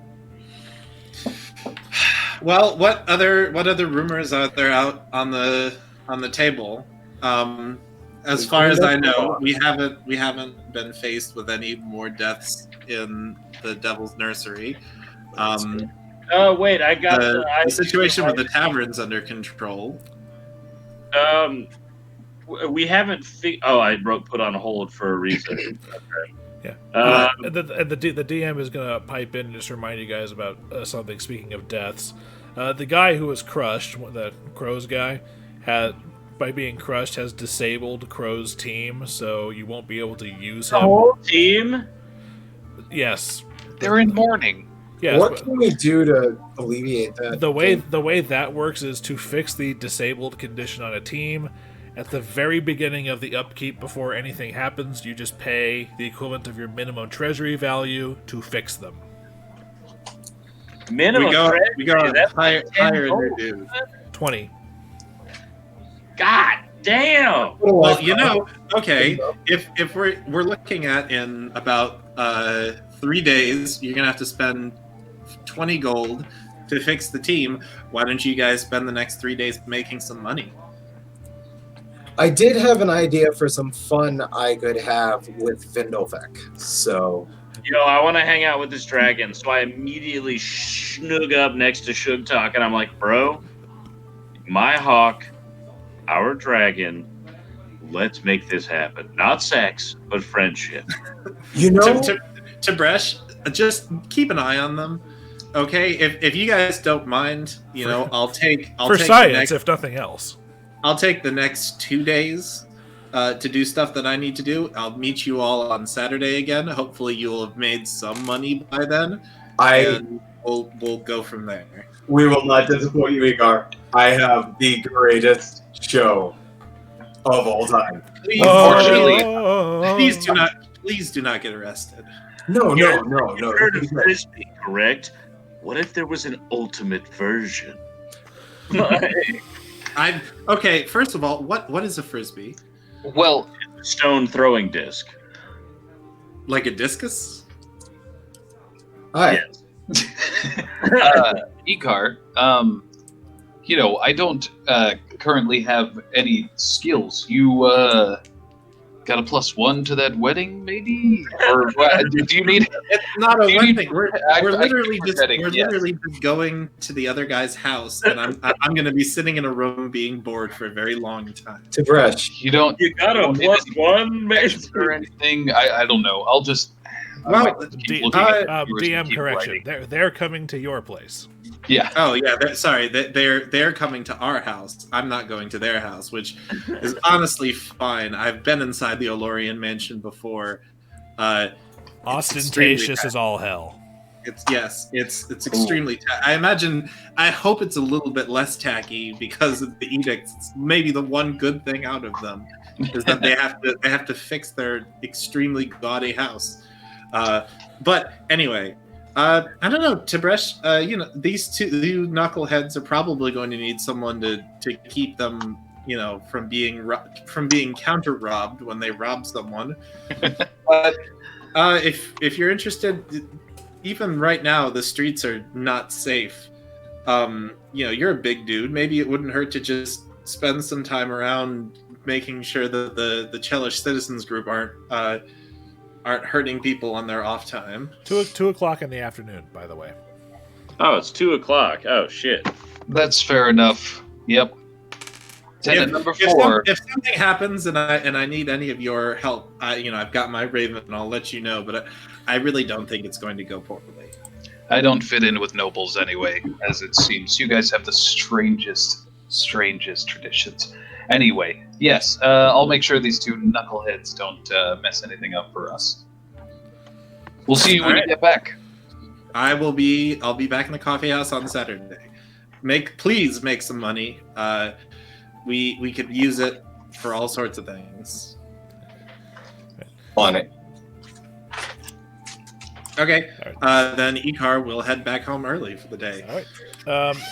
Like I said, it's about 2 o'clock in the afternoon. If you guys want to spend some time crafting some more scrolls or whatnot for the rest of the day, you guys know how to do that. If nobody has anything else of consequence to do today, I'm just going to skip on ahead to keep us moving. Yeah, I just want to busk and try to make money. I really would like to do one of those Renfest style shows, like the Bird of Prey shows with Tim the Hawk and Vendelfek, like swooping. And, I don't think we should have people knowing we have Vendelfek laying around. Oh, that's fair.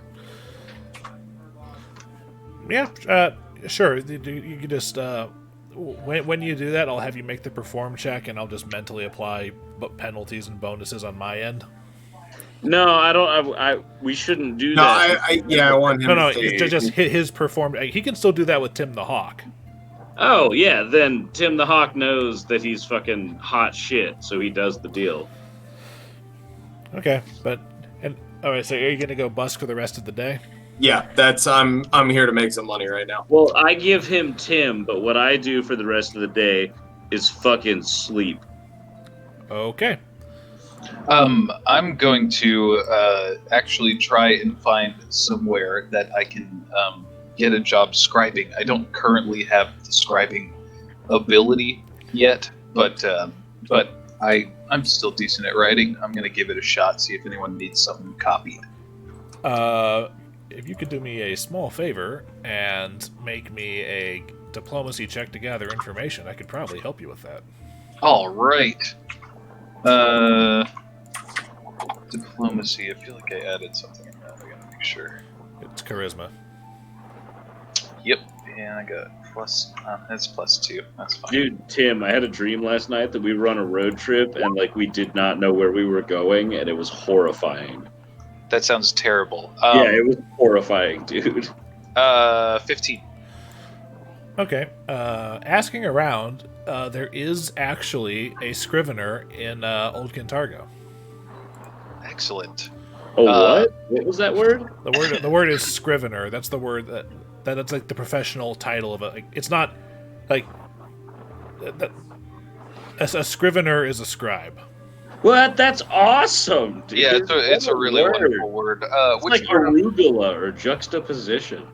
Which part is which part is Old Kintargo? It's where you live. Yes. But right. Okay. Specifically, you find that there's a scrivener's shop right around here, run by a woman named Aruba Fenquay. Aruba Fenquay. Not Aruba, just Ruba. Ruba, baby. I bet she sells arugula. Okay. I'm gonna go to her shop and see if she needs some help. Okay. You knock on her shop and open up, and she's an elderly human woman, who dress. She's a Varisian woman, which basically imagine like a mid-60-year-old Eastern European woman. Okay. Who's got like the head scarf handkerchief thing holding her hair back. Babushka? A little babushka, yeah. Yes, a little babushka. I love this. Okay. As a matter of fact, the sign out front identifies her as Ruba Fenquay, notarius, copyist, reader, translator. All right. And she comes in there just hunched over with, dark leathery skin, wearing some rough spun brown clothing, and as she comes in, she kind of clacks her teeth at you, and you realize what do you mean? That her teeth are in fact wooden dentures. Oh, okay. I imagine them doing like a like I was like, what the fuck? Dillon, you know that I can't roll my R's, so that's definitely not happening. Ricochet! Yes, that happened. Right. But she comes in, it's like, yes, can I help you? Hi, Ruba. I pass by your place all the time. And I was wondering if you needed any help. I'm a writer. I've been writing a history of Do you need goings on in copies town. of your manuscript made? No. I was actually looking for a job. I was wondering if you needed any help. I need a job right now to make some extra money. Ah, I was wondering if you had an opening. how's your penmanship? It's good enough. Here's here. I always keep my journal on me. Make me a linguistics check. Okay, I do not have anything for linguistics, so let's just really hope.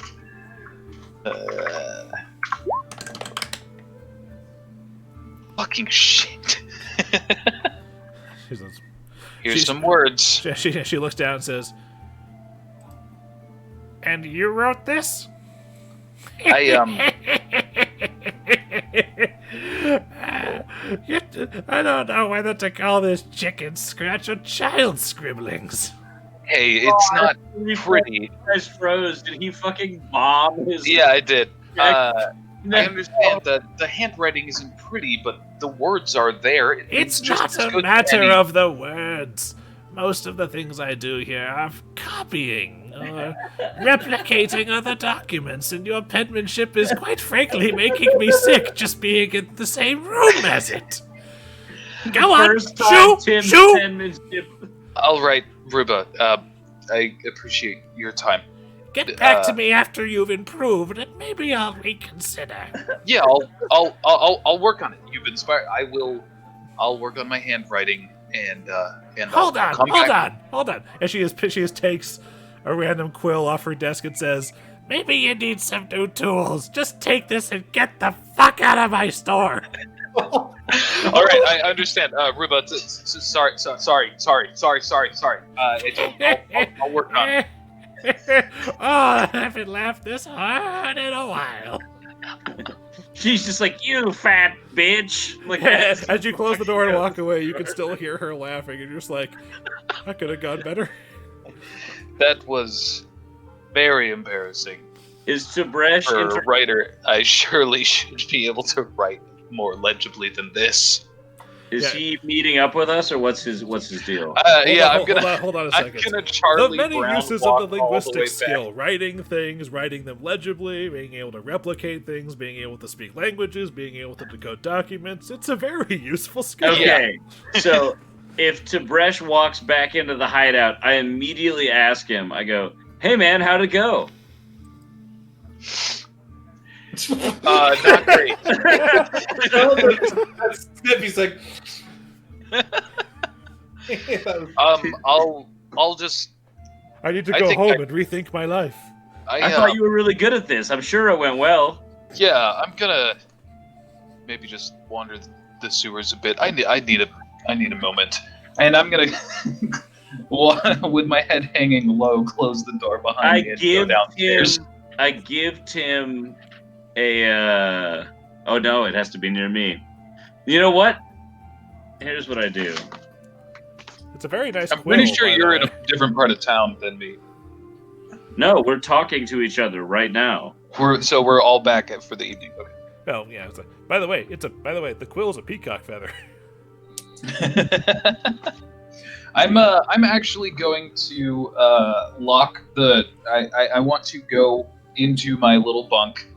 Nah, but I'm in the following quarters you. downstairs, and I'm going to just furiously practice my handwriting for the rest of the evening. Okay. I grab his bunk and I poke the top of my head up and I'm like, "Buddy, you want to go for like a magic circle ride through the sewers? We could talk it out and just hang out." I really need to work on this. I've never been so embarrassed, honestly, as a writer, to be so illegible. This old lady laughed me out of her room, out of her store. It was truly embarrassing.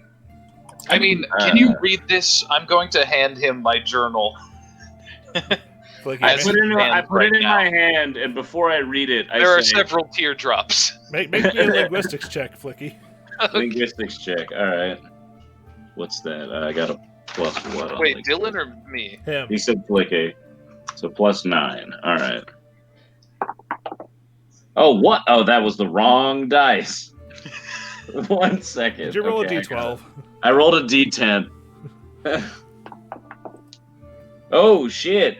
25. Yeah, 16 plus 9 is 25. You can read his handwriting, but it does take you a little bit to. Is that a J or an L? Or I was like, Yeah. Is that an O or a C? It's like, oh, it's like. I mean, Just like I can real life. read. I can read this, but it's because Okay. I'm really good at reading things.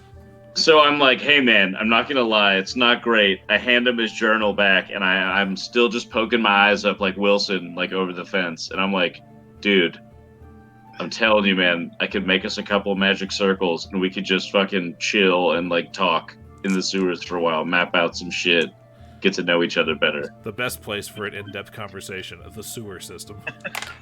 What time is it right now? Because it might be too late to explore the sewers safely. Yeah, because by the time you get back, because it's all the way across the city, Yeah. it's probably close to 4 o'clock. Oh, it's still early afternoon. Sure. Yeah. If you want to go on a quick ride. Yeah, because I was going to say, I was going to do it by myself, but you're a monk, so your goal is protecting people, so help me out, boy. I'm gonna let you know that the amount of time it would take for you to get out and then get back into the sewers starting this late, it will not tread any new ground.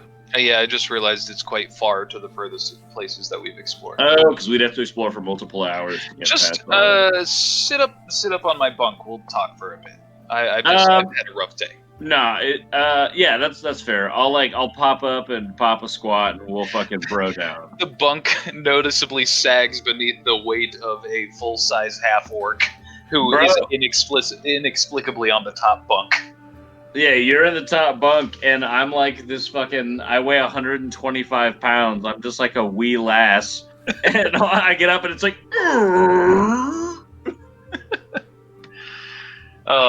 But yeah, Flickie and I chat for. I want to bro down with homeboy, but I don't want it to waste time. So let's just say that we bro down and go to the next thing. I am very happy that little Scrivener diversion happened. Because That's the funniest thing. Because we're coming up on 8 o'clock, so before we start this somewhat heavy role-playing thing with Icar again, let's take our 15-minute break, and then we'll pick up with that when we get back. Sounds good. Okay. Yeah, I can Smoke stretch it. my leg. Smoke if you got him. So before Roger does his thing, I was trying to busk for the day. Do I roll performance for that? Since you guys are probably going to be sandwiching all of this busking, performing, and money earning in the days between now and the meeting on Star Day, Wait, I'm just going to ask for all of that at the end of the week, unless you have something more to Solid. do on each day. I was gonna make a couple scrolls. You can do that on your own time. You can just say, I use downtime today to make X number of scrolls. Or are we not doing downtime right now? You can do downtime, but I'm about to do the little Roger thing with his Oh, Yeah, sister. Kirby Rogers. So we'll just- Okay, well then, decide on those whatever is actions. happening, I Yeah, am making 2 scrolls of magic missile. How much does that cost me? You can look in the journal tab for the thing. Sure, tab for the thing. I'm gonna spend my time practicing my handwriting and occasionally crying on Flickie's shoulder Wait. for Bruce, the we're rest gonna of the be week. Doing this for a couple of days. Why don't Dude, you him and I are every tight, baby. day and like, I want to work for you. No, I'm not coming back until I have something that she'll find amazing. I can't get embarrassed like that again. Yeah, because Can you change money? unfortunately you can't apply for the job by walking in. You have to send her your resume via via Owl. I'm gonna take a hit here, but I can absolutely make 2 scrolls of magic missile. Okay. If everybody so your downtime stuff is going. So daytime rolls around, and where did things go?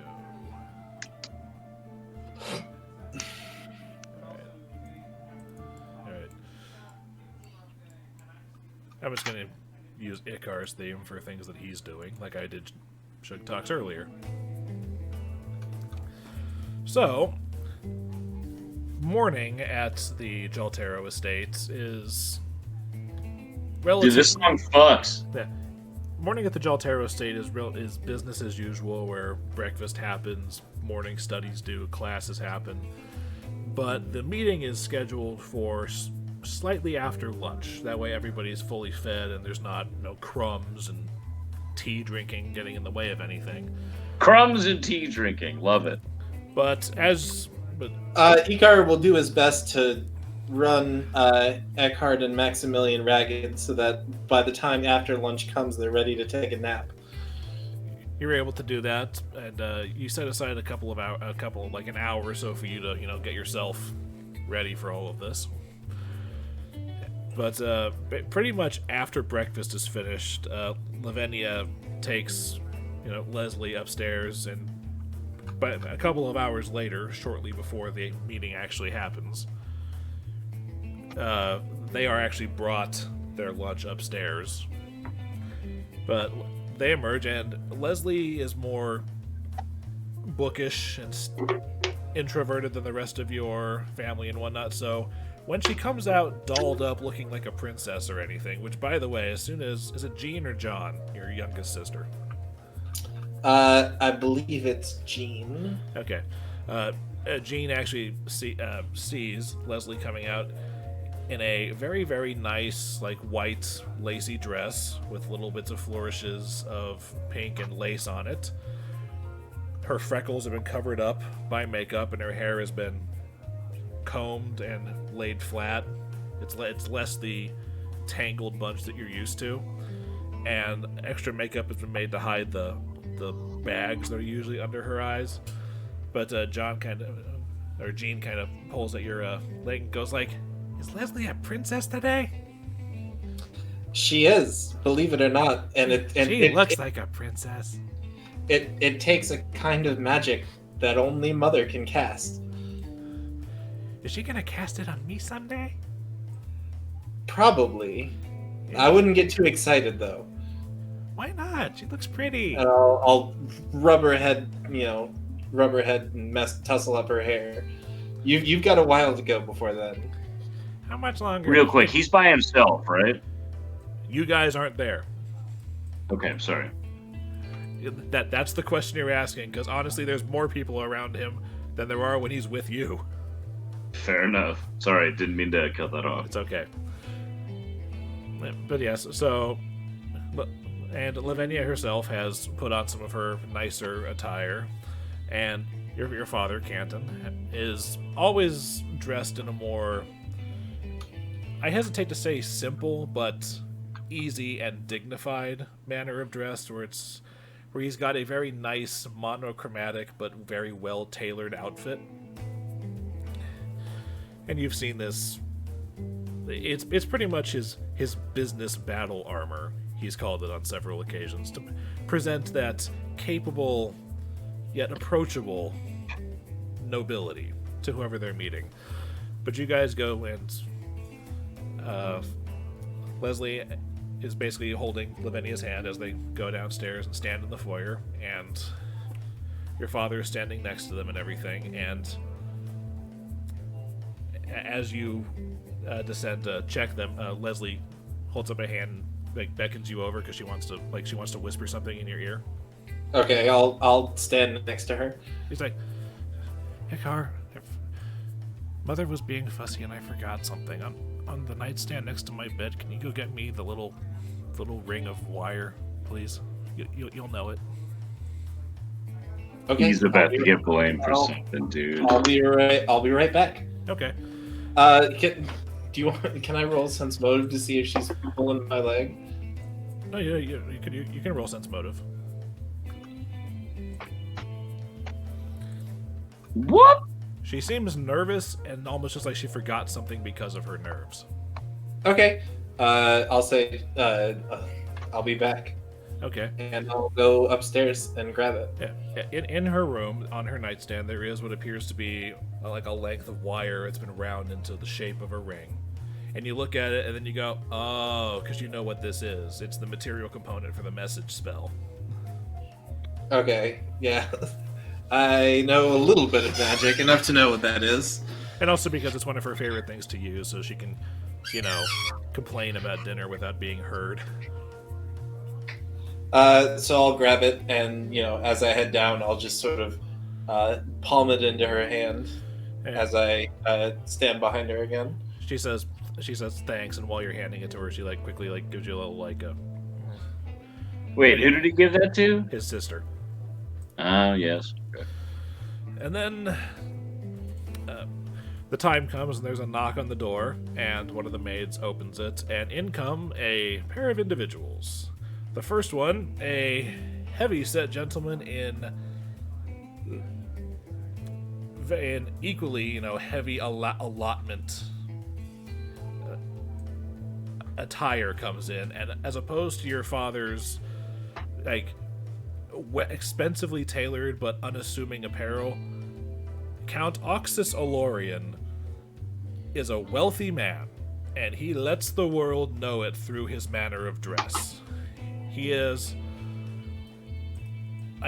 just your initial thought, you see four colors fighting for the slot of primary color on this outfit, and there are gemstones stitched into his lapels. What was the guy's name again? Count Oxus Olorian. I'll give a name later.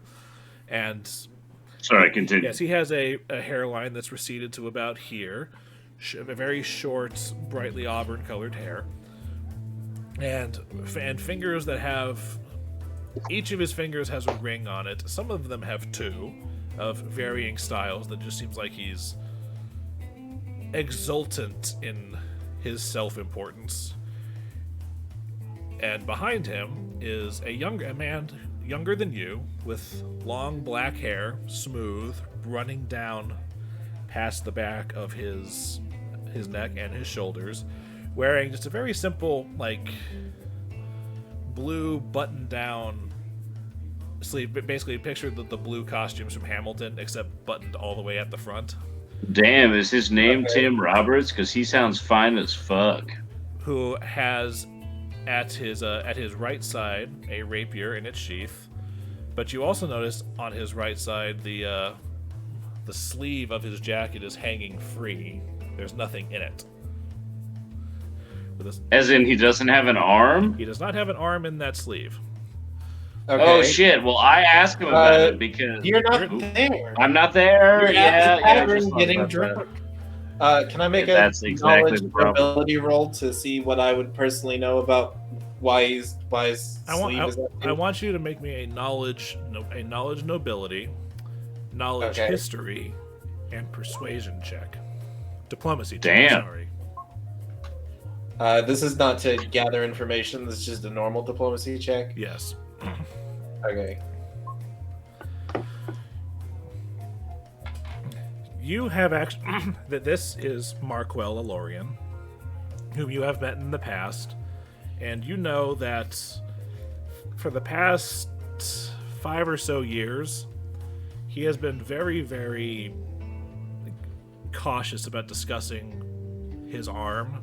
He's very sensitive about it, but you were relatively understanding and unassuming during a conversation you had one day, and you managed to pull out of him that he does in fact have a right arm, but it has withered and atrophied to the point of uselessness, and he keeps it in a sling tucked under his coat at all times, and does not like being reminded about it. So, Okay. But he comes in and he gives they both give a very curt bow, and then Count Alorian says, "Canton, it's such a pleasure to see you at home. It's been far too long." Yes, Count Oxus, it has. And how are you doing this fine day? Oh, it's been wonderful. These past few weeks have been such a glorious time for my family. You would not believe how happy the Lord Mayor is that he's receiving all of the support from the noble houses. He's very grateful. It's just exactly the kind of... It's that last little spark that we were waiting for to turn our fortunes around. And with the, don't like it. everything else going on right now, I'm happy to share my happiness with the rest of you. Now, where is our sweet little... And then as his eyes scan, he sees Lavinia in her outfit, says, "Ah, Lady Lavinia, A pleasure. And they do the thing that nobles do and everything. You look as radiant as ever. And this, and he mentions down to Leslie, and he kind of stoops down, must be young Leslie Jhaltero. How are you, my dear? And he holds out a fat, meaty hand for her to take. And she just kind of takes it and does a very awkward little curtsy. Make me a perception check, Icar. Oh my god. You can see behind him, Marquel standing there and very quickly kind of rolls his eyes. I'll roll my eyes too, enough to sort of lock eyes and share a mutual moment. The two of you notice each other rolling each other's eyes, and he gives you a quick wink. I'll nod. Anyway, it continues. It's a pleasure to meet you so formally, Count Alorian. Leslie says as she stumbles over herself, and he says, "My. And I hear you're doing wonderfully in your arcane studies. You'd fit right in, honestly. How far along have you come in them?" As he starts going around and just kind of looking her up and down, she says, my tutors say that I'm going to be, they say that I'm coming along at a steady pace. It's like, wonderful. It's always good to have bright young minds ready to take the reins into the future. I sense I'm not there. Watching you squirm while I do this is actually kind of fun. Nah, this is the worst, man. Are you kidding me? Anyway, it says, so shall we adjourn to a sitting room and discuss this? I'd much rather take some of the weight off of my feet. It's been a very busy day with us so far. Markwell, please, come on in. We need to discuss your bride-to-be. Markwell says, yes, father, bows, and he lets your father and his father lead in first, and Lavinia kind of goes upstairs, because her part in this is done. And you can actually see that Jean and Rosalind were kind of watching from upstairs. And Rosalind kind of hurries your younger sister away as mother comes up. And Markwell stays behind. Markwell stays behind for a minute, but you hear a small whisper in your ear. He was doing the thing. He was doing the thing. Yeah, What? You know it's a whisper. It's the the spell. message. So you can respond, and only she will hear it as long as it's a whisper. The Leslie, what do you mean the thing? Who's Leslie? Oh, wait, the chick. Never mind. That's the sister, yes. Yep. Okay, she's like, man, this fucking theme song rules. Every time it starts, I'm like, he was looking me over like a side of beef. oh wait, this is not the right time to be dancing. Yeah. If you were actually a side of beef, you might have drooled a little bit. I don't was like, she doesn't bother with the spell this time. I wouldn't have bothered doing that for him. And then Markwell kind of comes over and offers his left hand and says, hello, Lady Leslie, Markwell Alorian. And she takes the hand, and he just gives her a handshake. He doesn't just a firm shake. Yeah, he doesn't bother going in for any of the poncy hand stuff, because you get the feeling he's about as uncomfortable with the situation he's fine with. Apparently his dad's a bit much.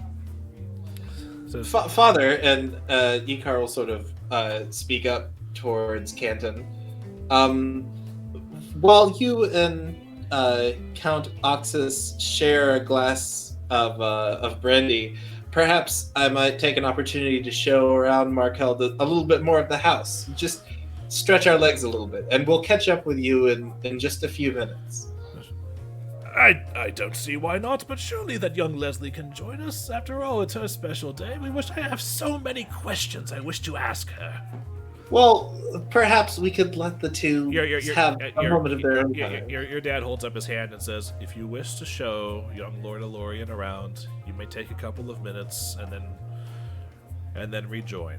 I think this would be a wonderful time for Leslie to meet her potential future father-in-law without further awkwardness. Which you know is your father's very direct way of pointing out the Count's behavior, and it just seems to fly straight over the man's head. Icar will sort of bite his lip a little bit as he sees the plane going over Ox's head. Of course. Perhaps you would like to, I can at least show you where the restroom is if you'd like to use it. And see a bit of the house. That's perfectly okay, Lord Icar. We used such facilities before we came over. However, I would enjoy a stroll around the outside. The garden looked lovely. Oh, this time of year, the tree has amazing fruit. Delightful. I will see you in a few minutes once we come back inside, young Leslie. Lady Leslie. It's like, okay. Old. How old is Markel? Like, how old does he look? Like, is he in his late teens? You would say you've got a year or two on him. You would say he's either like 19 or 20. Okay. Cool. And you also know that this is a preliminary thing. Any sort of wedding thing wouldn't happen until Leslie turns 15. So there's at least 10 months before anything like that even begins being put into action. Right. Although who would want to have a wedding now while the city is under a strict curfew? You'd hardly be able to enjoy the occasion, but that's beside the point. Was that in character, or was that in character to God? I was about to say, in character to God. That's Icar. That's me responding in character to the out of character prompt. Okay, because if you were responding in character, like just randomly musing, Markwell's like, I know what you mean. No, so yeah, we'll go and we'll have a bit of a stroll, and Icar will sort of chat him up a little bit to get a sense of where he stands on all this. It's like Garrett looks like a Gendy Tartakovsky character in Tim's camera. It's the hair. Yeah. Anyway, Markwell says, I wish to apologize to you for my father. He has been insufferable since Lord Mayor Bainalis left. Really? Is he a fan of the new administration? Because I can see how that would drive anyone to near madness. Hey, am I allowed to turn down my own music, or is that an overall deal? I can turn down the music a bit if you want me to. Maybe just like a little bit. Okay. If you go to the gear section at the top. Oh, that's perfect. That's perfect. Volume level, and that scrolls for you, not everybody. That's just your client. I'll figure that out with my brother later. I'd rather us just progress, but Okay. thank you for the input. Anyway, Markwell says, well, a couple of days after Lord Mayor Thrune arrived, my father was absolutely beside himself with worry, and I finally figured out what had happened. Unfortunately, I was too late to talk to him about anything. My father's afraid. Afraid? Yes. The status quo under Lord Mayor Bainalis was predictable. It was easy for him to look at and know which way that that fortunes would turn, but Lord Mayor Thrune showing up and turning everything on its respective heads. My father took the coward's way out and chose to, like a rat, board the biggest ship he could find to get off of what he perceived to be a sinking one, and unfortunately he's bringing the rest of us down with him. Well, that's a rather pessimistic view to think that the ship is sinking. I'm not saying I share it. It's how he sees it. My father cares about his family power and position, and his in it most of all, and he saw an opportunity that fate might pull the rug from underneath him.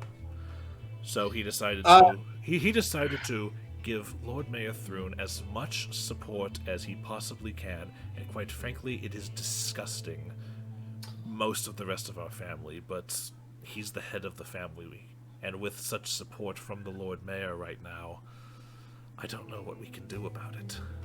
It just feels like my father is turning traitor to everything that the city stands for. I can't say that I disagree, Lord Markel. But how, you've spoken a lot about what your father feels and thinks about this situation. I didn't necessarily pull you aside to ask you to give me a description of him. How do you feel about this? But by this, do you mean the city or do you mean your sister? Let's start with the smaller issue, the city. I can tell from that you're an excellent elder sibling. But as far as the city is concerned, I don't get out much. You don't need to make excuses to me. I understand entirely. Yes, but from what I hear, it's not good. I hear of murders walking the streets. I hear of buildings, but the Victor Cora estate, even. Yes, it's a shame about the Victor Cora estate. I wonder if Rexus is okay. He's a terrible card player. I'm going to miss if he's gone. I'm going to miss taking him for everything that he has. I'm sorry if he's gone. That was rude. Then let's just hope he's not gone. Yes, that way you can apologize to him in person. Well, if the day comes, I'd be happy to apologize. I'd be happy to apologize to him before bluffing him out of every coin that he has. Well, unfortunately, I can only confirm your assessment of the city.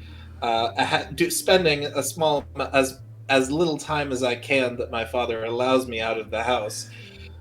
The city is in a poor state, and the Thrune, Lord Mayor, does very little to make it any better.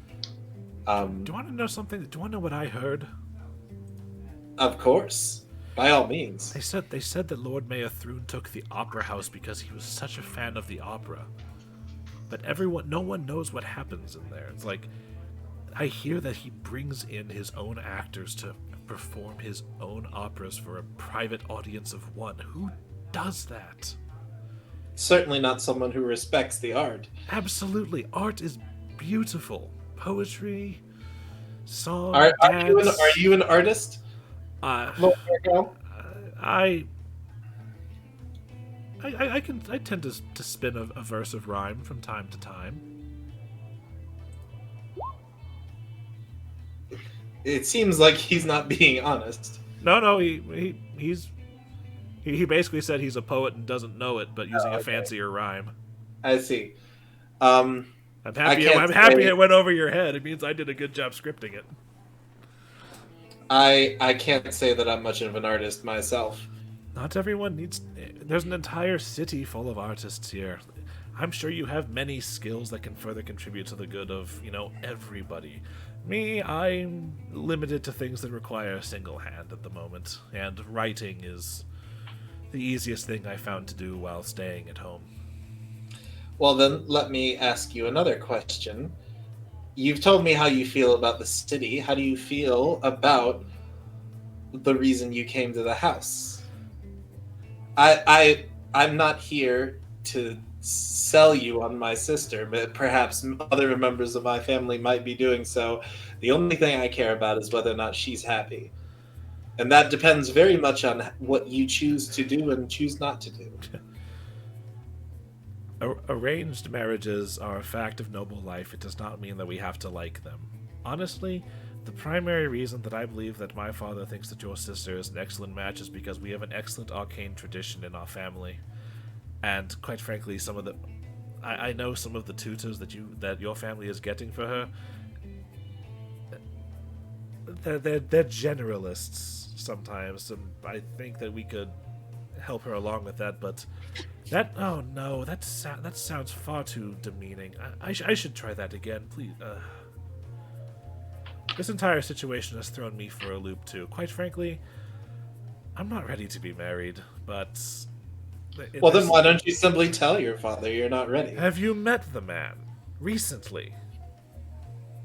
I in fact have. And I'm all but confined to my room these days.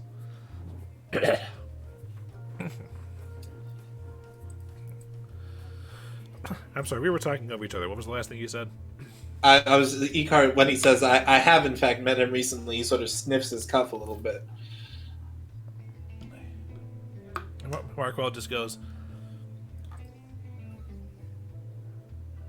I admit that I never gave your sister any thought as far as marriage material until a couple of weeks ago when this entire meeting was arranged. Quite frankly, she seems like a lovely, intelligent girl.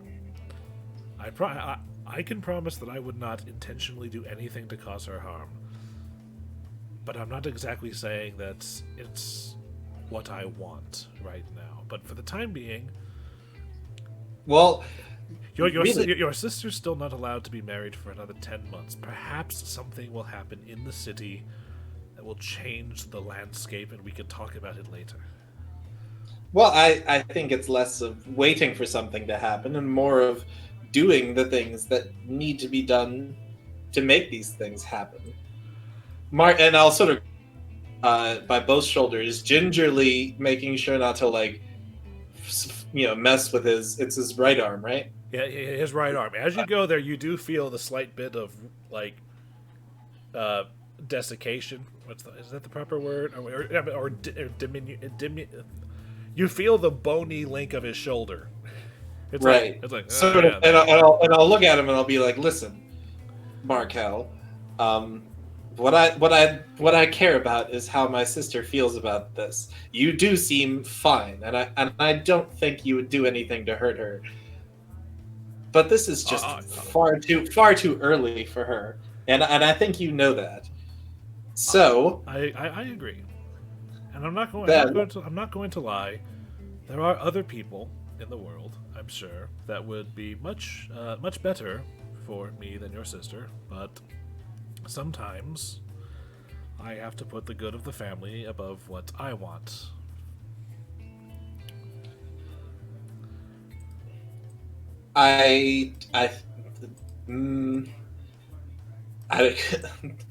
That's where we have a bit of a disagreement. It's okay that we disagree. It means that we're not the same person. So listen, we have 10 months. You're not jazzed about this. She's not jazzed about this. We're going to do everything in our power to make sure that this doesn't happen. Yes, so for the time being, I should probably go play my part in this particular performance and Go play your part, but you understand my position. I understand your position, and my position dictates that I go save your sister from my father. Well, this has been a wonderful conversation, Icar. It has. It's a pleasure to meet you, Lord Markel. And if at any point, and as he's walking away, I'll say, if at any point you'd like to get out of the house, we have more than an excuse now to have you take a bit of a soiree with me. I'll come by. Just let me know. How about this? I have always been a believer in signs. When the correct sign comes, I think I'll know it's time. And until then, I'm going to keep all of my plans close to my chest. One last question then before you go and speak with the rest of them. Yes, and there are a lot of rumors circulating here around the Noble District. Have you heard anything about Silver Ravens? I think that's my mother once had a small magical figurine, but she sold it to pay for a particular piece of jewelry she had her eye on. It's been a long time. I'm sorry, I started musing. Around the Noble District, no, just those trinkets. I see. Okay. All right. He gives you a small bow and goes inside, and you head off and do the rest of your thing. And it takes another couple of hours before your father and the Count wrap up their discussion. And then Icar is gonna make sure that he and Rosalind are like ears to the door. Okay, she's as interested in this as you are and whatnot. She's just down there. She's got her braid pulled over her shoulder, and she's actually using the cup trick. Okay, I'm gonna pull out another cup, and we're gonna bond over being nosy. Yeah. There's a little bit of like familial back and forth, and just kind of ribbing on the audacity of the Count and that god awful way he carries and speaks. Because, like, I don't have a picture for him, but I imagine that he looks like Oliver, that fat bastard priest from the Ike Fire Emblem game. But other than that, the book doesn't give you a picture of him? No, it's got too many other things that involve you guys sticking swords into them. So I see. Yeah. So and also just means that it also means I have a lot more freedom in how I describe the guy. But again, the meeting takes about 3 hours or so, and then the Count and Markwell depart. The Count making a wonderful gesticulation about how delightful the meeting was, how the wine was delicious, and how your sister was a precious, beautiful little flower almost ready to be picked and added to the garden of life. A sentiment that made Markwell mouth gagging behind him. He while the Count was doing, Markwell was like. But they leave, and Leslie was like, "I need to go lie down." I'll escort her back upstairs to her room. You know what? After the initial greasiness of that man, you can hold a conversation very well. Okay. And that's basically the end of that scene, so we can move on to everybody else. True. All right. So that was what Thursday did. You guys were doing downtime things. Downtime things.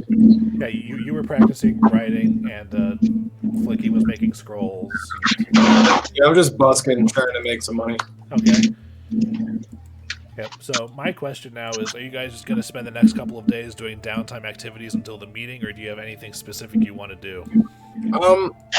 I would like to look around just kind of the weapons district, try to find some keen swords, like daggers, star daggers. As far as I'm going, I'm just spending a couple days mourning my parents because I haven't been able to sit down and do that since it all happened. All right. Garrett, your response got a little wobbly towards me. Could you run that by me again? I want to go around just weapon shops in the, Red Roof. The best weapon shop is the War Cage on the docks. Then I'll head to the War Cage on the docks. I'm just looking for keen weapons, particularly scimitars or daggers. Well, as you come into the War Cage, which is haunted by quality, according to the sign, you come in, and the Tengu shopkeep Chuko sees you and says, Welcome to the War Cage. What can I help you with?" I'm looking for some keen weapons, some weapons that look, particularly sharp. Sharp.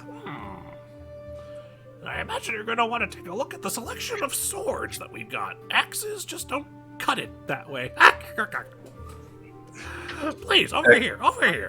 And he takes you, and says, "And over here are a selection of standard long swords, short swords, and daggers. They're very relatively on the keen side, but if you're looking for a more slice and dice type option, we do have a handful of scimitars over here. And a rapier or two that hasn't been claimed by the noble houses." Let me look at those scimitars, and I just want to look them over and see if any of them look like keen, specifically keen weapons. If you're talking about keen as far as the enchantment, like extra critical range kind of keen. Extra critical range keen. No, that particular thing falls under the category of weapon enhancements, but two of the scimitars on sale are masterwork, which would increase your attack roll by 1.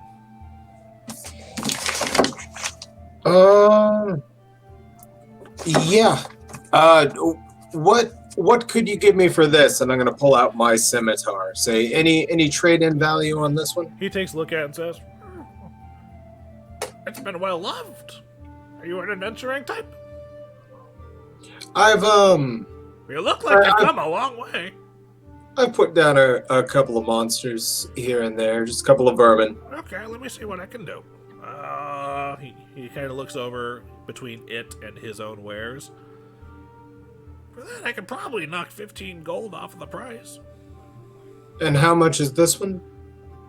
Referencing the masterwork. The masterwork one? Well, with the discount I've just mentioned, this one would only run you about 435 gold pieces. Huh. Now That's harsh as fuck. I think that's pretty unreasonable there, Well, we got friend. What's the best you can do? Well, the best I can do is that thing over there, and he points at a warhammer hanging on the wall. Genuine witch magic in that thing. But as far as the scimitar can go, it's made by master craftsmen. It's worth its weight and more. This is Luke letting you know that masterwork weapons normally cost 300 gold more than anything else, and he has to kind of sell at an upcharge. Well, what would it cost me for you to improve this weapon a bit? This one, and he's holding up yours still in his. Yes. Well, I'm not much of a craftsman myself. I'm more focused on the sales side of things. But I can point you to an excellent smith in Old Kintargo. Would be much appreciated. I appreciate the offer, but I can't possibly afford that. Don't worry, most people can't, so it'll probably still be here if you ever come into some quick cash. Well, if you need some work done, you let me know. Maybe we can work out a quid pro quo. Wonderful. Is there anything else I can help you with while you're here? No, just tell me where to head to in Old Kintargo. I'll be on my way. Wonderful. A word of warning. Ulmer's smithy, it's run by Ulmer. He's an old, cranky dwarf, but he's very, very good at what he does. Any idea what his favorite alcohol is? Wet. What? Yep. Excellent. I'll pick up a cask on the way over. Real quick, I'm going to pop up from behind Sugtok's shoulder and be like, "Hey, actually, I was looking for. I fight with my fists, and I don't like being encumbered. I don't want anything heavy. But do you have something that might give me a little bit more oomph? Should I get in another fist fight?" I've known a couple of men who fought in a similar style. Monastic training? Yes, of course.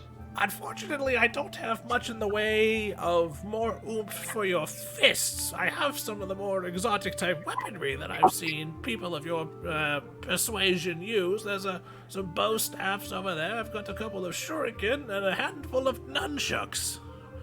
But unfortunately, I can't claim any of them to be magical at the moment.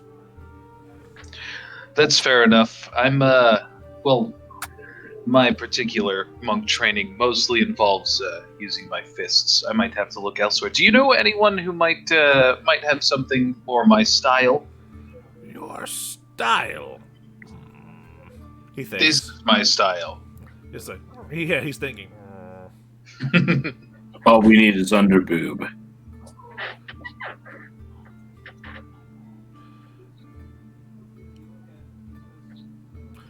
Take as long as you need, friend. The possibility exists that perhaps Nandy over at the Fine Tome Shop might have a magic item or two, but she's rather stingy and she doesn't haggle much, and they're rather pricey. Of course. First off, Tib'resh, where the fuck did you come from? Have you been here the whole time? Did you just sneak up on me? Yeah. I was just walking behind you. I had my head in my book. I was sorry. I was writing something. Oh, you scared the shit out of me. I didn't mean to, my friend. I'll have to look elsewhere, but I very much appreciate your service.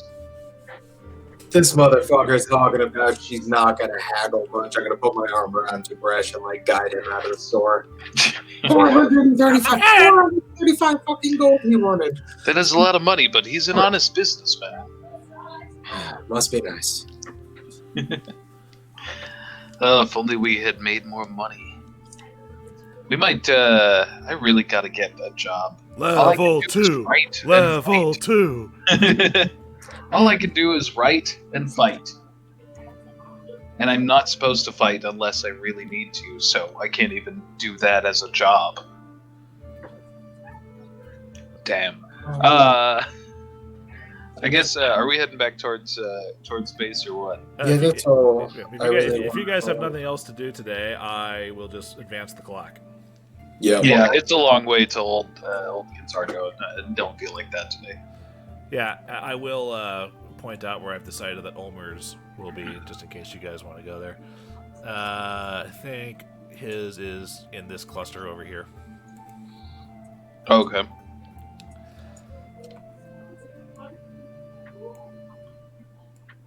And we advance the clock. Anybody have anything to do today? Or is this going to be another day of downtime?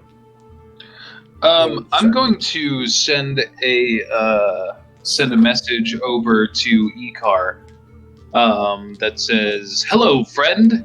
Just checking in. I'm writing this as legibly as possible. This is just me trying my very best to look good. It's a little bit of training and also just saying hey to my friend, making sure he's okay. And I'll shoot over a little silver raven to the Jhaltero estate." And it just says, "Hey, friend, making sure everything's going okay." Is it legible? Can I read it? Do I need to make a roll? Yes. All right, with no boosts. Good enough. It's far from illuminated or calligraphy, but it's legible. Like, if he actually slows down and takes his time, he can write some mean cursive. It's Comic Sans at this point. No, Comic Sans. No, Comic Sans is what you handed to Ruba, and that's why she laughed your ass off.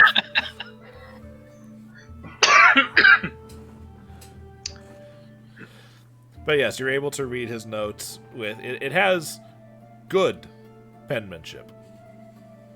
I will write back saying, copy your previous note, edit out my name, send it back to the scrivener.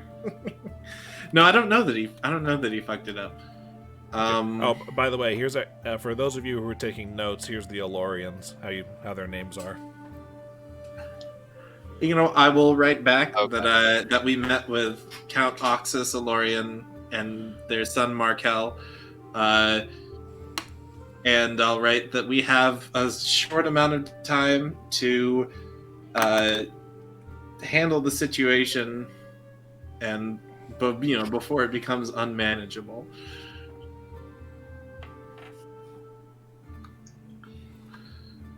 What? And I'll fold that up and I'll send it.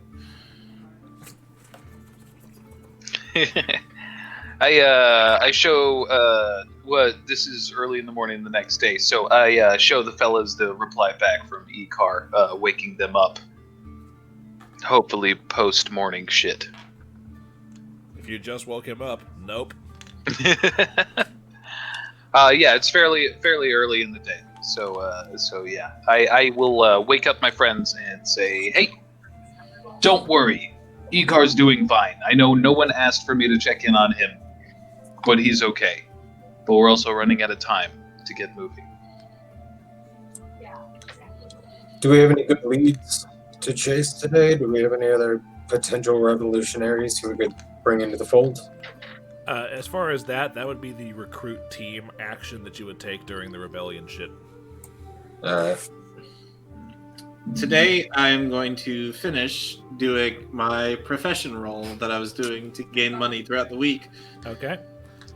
And then I think I already did the craft alchemy roll. Hit! Glad I got that out of the way. You're a little distracted this week by the thought of some greasy old fat guy becoming your, sister's father-in-law. Ugh. As far as your profession check is, you make the equivalent of 7 copper pieces. It's not much, but you know. It ain't much, but it's honest work. Yeah, no, the way that profession and craft checks work is that like craft uses int, profession uses wisdom, and Garrett whispered me a question. Everybody, this is what I'm answering. Basically, you make the roll, and then you basically earn whatever that roll is in silver pieces for the week, or you can divide that result by 7 on a day-by-day basis. Okay. So yeah, not worth it. And theoretically, Sugtok, if you ever confront Marquel in the street and challenge him to a rap battle, and he says yes, you could rap battle him. But there's a lot of qualifiers. He drops a verse on occasion. Just saying. Luke, real quick, just because I want to know for some notes for my next level up, is my ability to scribe based on linguistics or based on crafting? Your ability. I thought it was a profession roll. Yeah, if or you're, profession. Yeah, profession scribe / scrivener. Making money would be based off a perception check if you use your profession check if you use your wisdom, or a craft check if you want to use your int. Okay. That's basically the difference. I was explaining to Dillon, like I was using when he was asking these questions, I was using Hedeman as an example where he has craft, clothing, and profession tailor. So depending on what he's feeling in the mood for, he would choose one of those to make his weekly bread.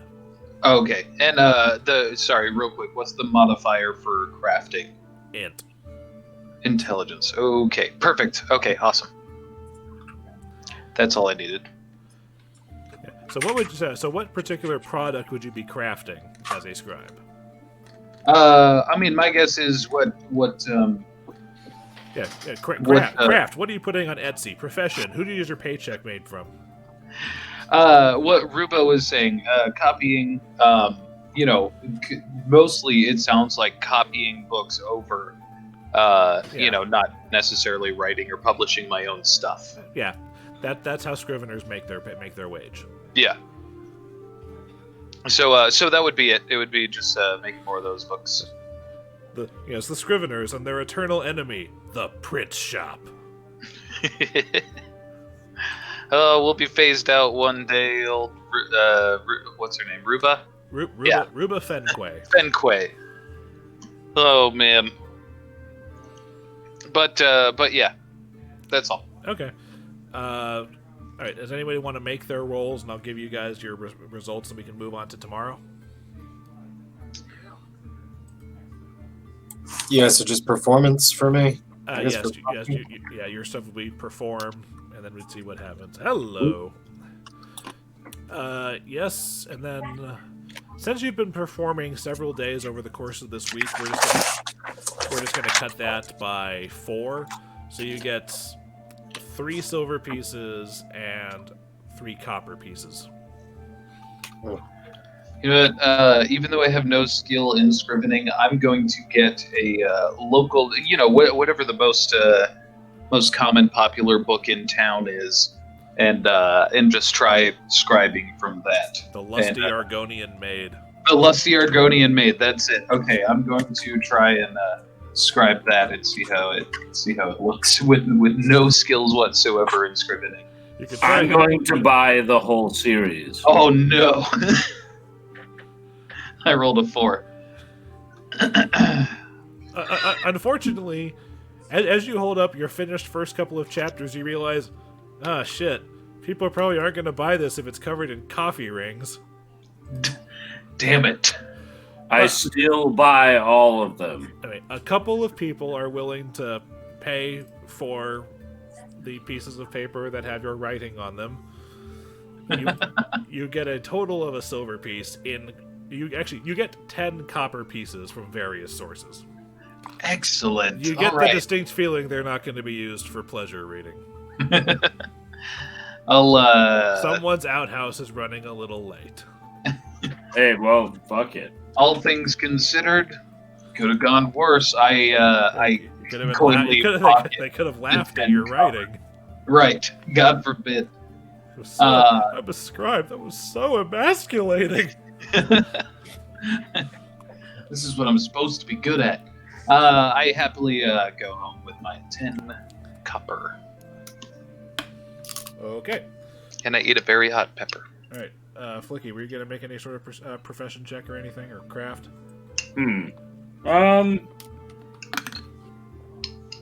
I guess I'm just gonna spend some bro time with this dragon, dude. Vendel, in fact, has a fond time talking to you about a lot of the habits of the former regulars at the Thrashing Badger Tavern before it burned down.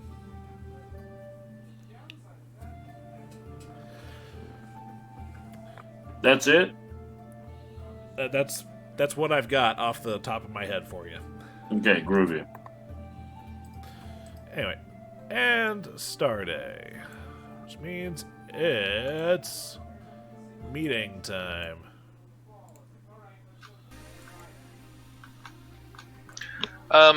Real quick, I do want to check in on Crow's men. Ask them how they're doing after losing their buddy. I know it's been a hard time. I'm gonna see. It's fine if you guys aren't up for work right now, but Well, quick question: are you guys planning on spending the money to fix them up? 28 gold. We've got it in the treasury, yeah. I'm just asking because if it's a yes or no is going to determine how I roleplay the response he gets. Oh yes, I think we should. Okay. Let's get these men back in working order. So, in answer to your question, he said, we made sure to take a steady day to mourn our losses and everything. But then the rest of us went out there and tried to find more good men. We found someone who's willing to sign up. He's just wrapping up business. He should be ready by tomorrow. Excellent. Another Crow's man. That's excellent. Yeah, exactly. There's a lot of people that are unhappy with the way the city's currently going, and they're looking for an easier way to vent their frustrations. It's not that hard of a sell right now. Well, good job. I wish you guys the best. Okay, so before the upkeep happens, you guys spend 20 gold from the treasury to re-enable Crow's team. That's the wrong button. So that happens. They are no longer disabled. So that means 216 is like the number we're at now. Correct. This is before we do any of that extra going down the list and everything. Because I also have a couple of things. Because the Devil's Nursery is so thankful, they are continuing to give you guys an influx of supporters. And I have rolled, you guys get an additional 4 supporters for free. Bruh.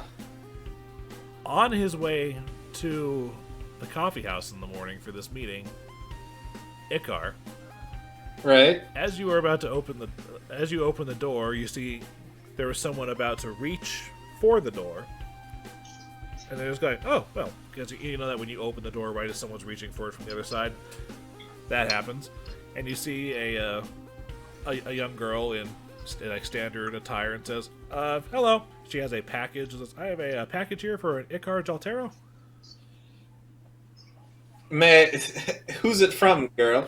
I don't know. It came to the post office, and we got to my dad's shop, and here I am. And then there's the standard guard behind her that's just keeping an eye on the common folk while they're in the greens. I will. I'll take the package. And I'll tip her a couple copper. Thank you very kindly, Master Jhaltero. With that, I'll be on my way. It's a small little wooden box and a note attached to it that's addressed to you by name. Okay. As I go into the coffee house, I'll sort of open the note and read it and hold the package in the other hand.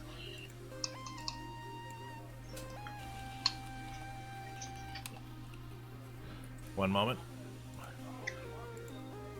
There you go. I have shared it specifically with Roger. And because it's addressed to him, and he can choose to share it with you guys later if he wants to. That's happened. So you guys got the 4 supporters, and you spent your 20 gold, and now it's time to go down and do our upkeep stuff. Oh, I guess it can wait until after. I did want to ask Icar, what's that you got there? Well, here's the thing. Technically, this is me fluffing up the fact. Unless something goes catastrophically wrong, you guys are about to rank up, and at rank 3, you guys get a gift. So instead of it just appearing out of the ether, I have just decided to story-wise grant it to you guys through a character interaction.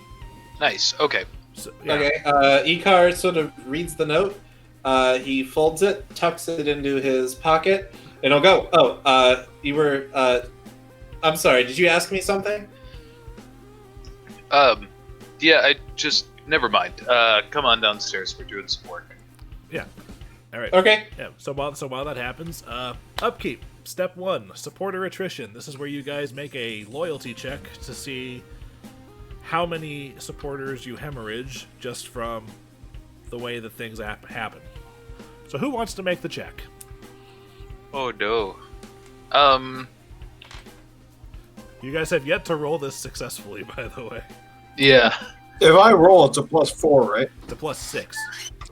+6? Yeah, because we're using the Wait, organization check. It's loyalty, right? Yeah, it's loyalty. We're down on the rebellion sheet. We're using those stats. Yeah, that's where Yeah. I'm at. I'm just double checking. But it's a +6 for me? It's a +6 for everybody because that's the bonus It's- you use. Yeah, Just it's one of the us organization roll check. Like this isn't being rolled by any one of us. It's being rolled by the rebellion. Yeah. Where just one of us is just actually physically rolling the dice. Theoretically, I could roll all of this myself and just tell you what happens, but I think it's a lot more fun for you guys to do it yourself because it's your rebellion and I just tell you what happens. All right, who should roll it? I'll do it.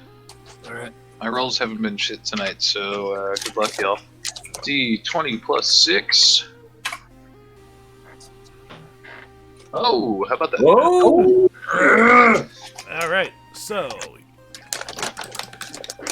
you guys only hemorrhage 2 supporters. Okay. Nice. Bad. Yeah. The way it works Nice, is nice. Unless you guys roll a natural 20, you lose supporters. If you natural 20, you gain supporters instead.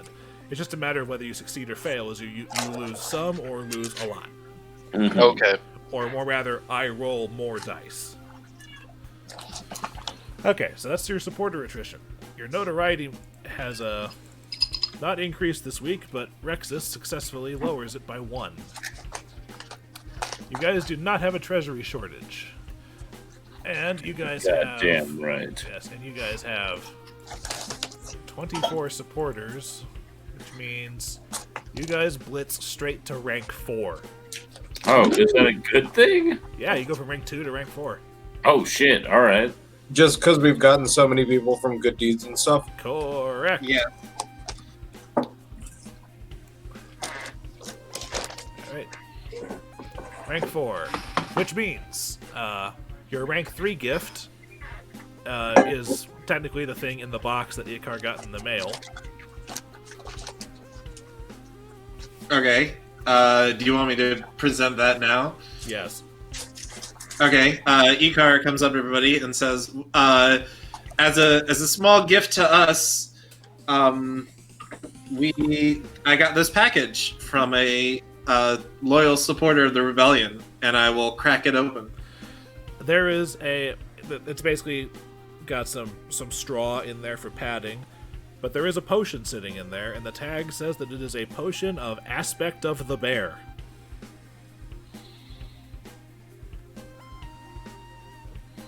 There's an entire spell description behind that, but you guys can look into that later. I will let you know it's a level 2 spell. Well, Wait, did we just? I thought the way it describes it is that it's a potion for each person. Wait, wait. You guys get a potion.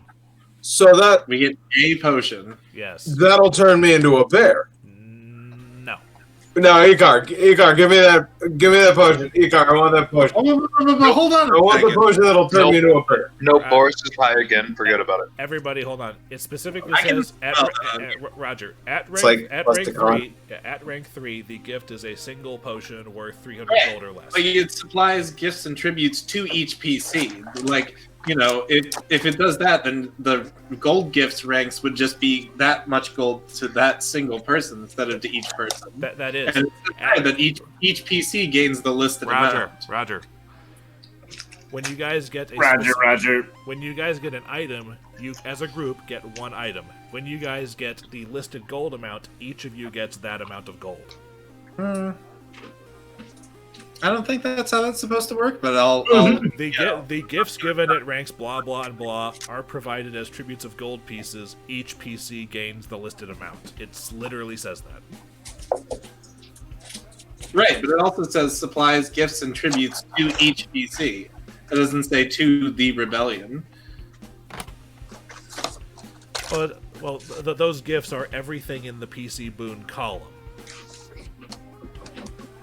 Anyway, Roger, long story short, you get the potion for free. Just take it. Ay.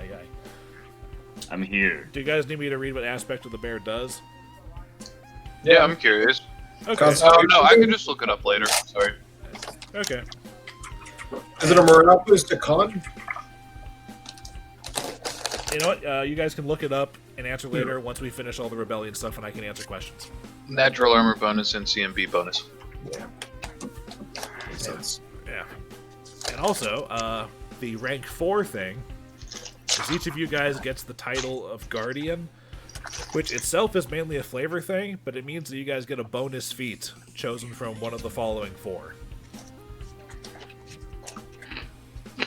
You guys can choose to gain the Alertness, Deceitful, Persuasive, or Stealthy feat for free.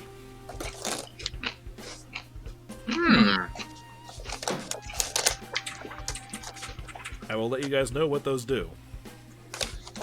I will let you know that each of them is a feat that just gives you bonuses to certain skills.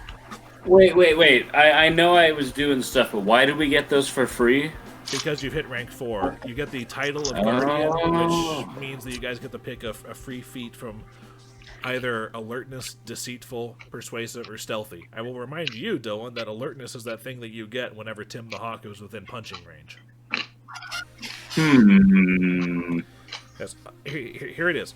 Alertness is a +2 on Perception and Sense Motive checks, and if you have 10 or more ranks in those skill, it becomes +4. And that's a theme going for all of these.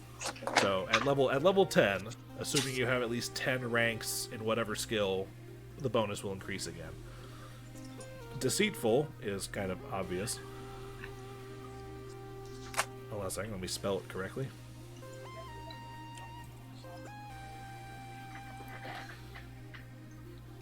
Where are you spelling shit? Where are you going? Okay, the Deceitful feat gives you a +2 bonus on Bluff and Disguise checks.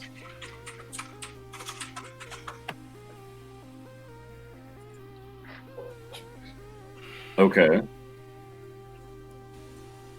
The Persuasive feat gives you a +2 on Diplomacy and Intimidate checks. I'm gonna take that one. Yeah, I feel like that's where we should settle in on it. I'm gonna roll. And the Stealthy one gives you a +2 on Escape Artist and Stealth. Oh, damn. It's between the last one or the second to last one. I'm gonna get Alertness. Alright, that's Perception and Sense Motive. You got a free +2 bonus to those.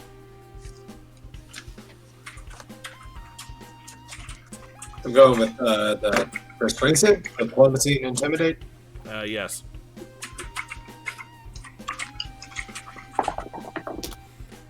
Oh, Persuasion shit. and Reason. Law and Order. Here, I'll use something other than Love and Hate. Where's Fuck that? and you. Siegfried and Roy. Okay. All right. Rest in peace. And while you guys are going through this, I'm gonna. 21. What are you rolling for? I do not remember. I did. Oh, yeah. That's right. My bad. I had to shake free the fucking dice in my tower. They got caught up. Okay. My bad. But anyway, also at rank 4, the base score for your things all increase. So.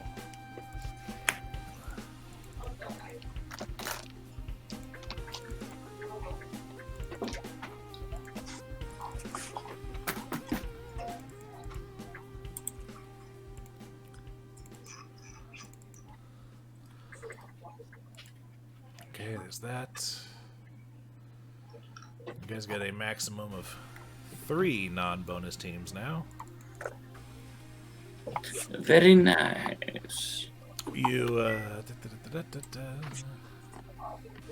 still only get 2 actions, and rank 5 will be over 30 supporters. We got a bit to go then. Yep.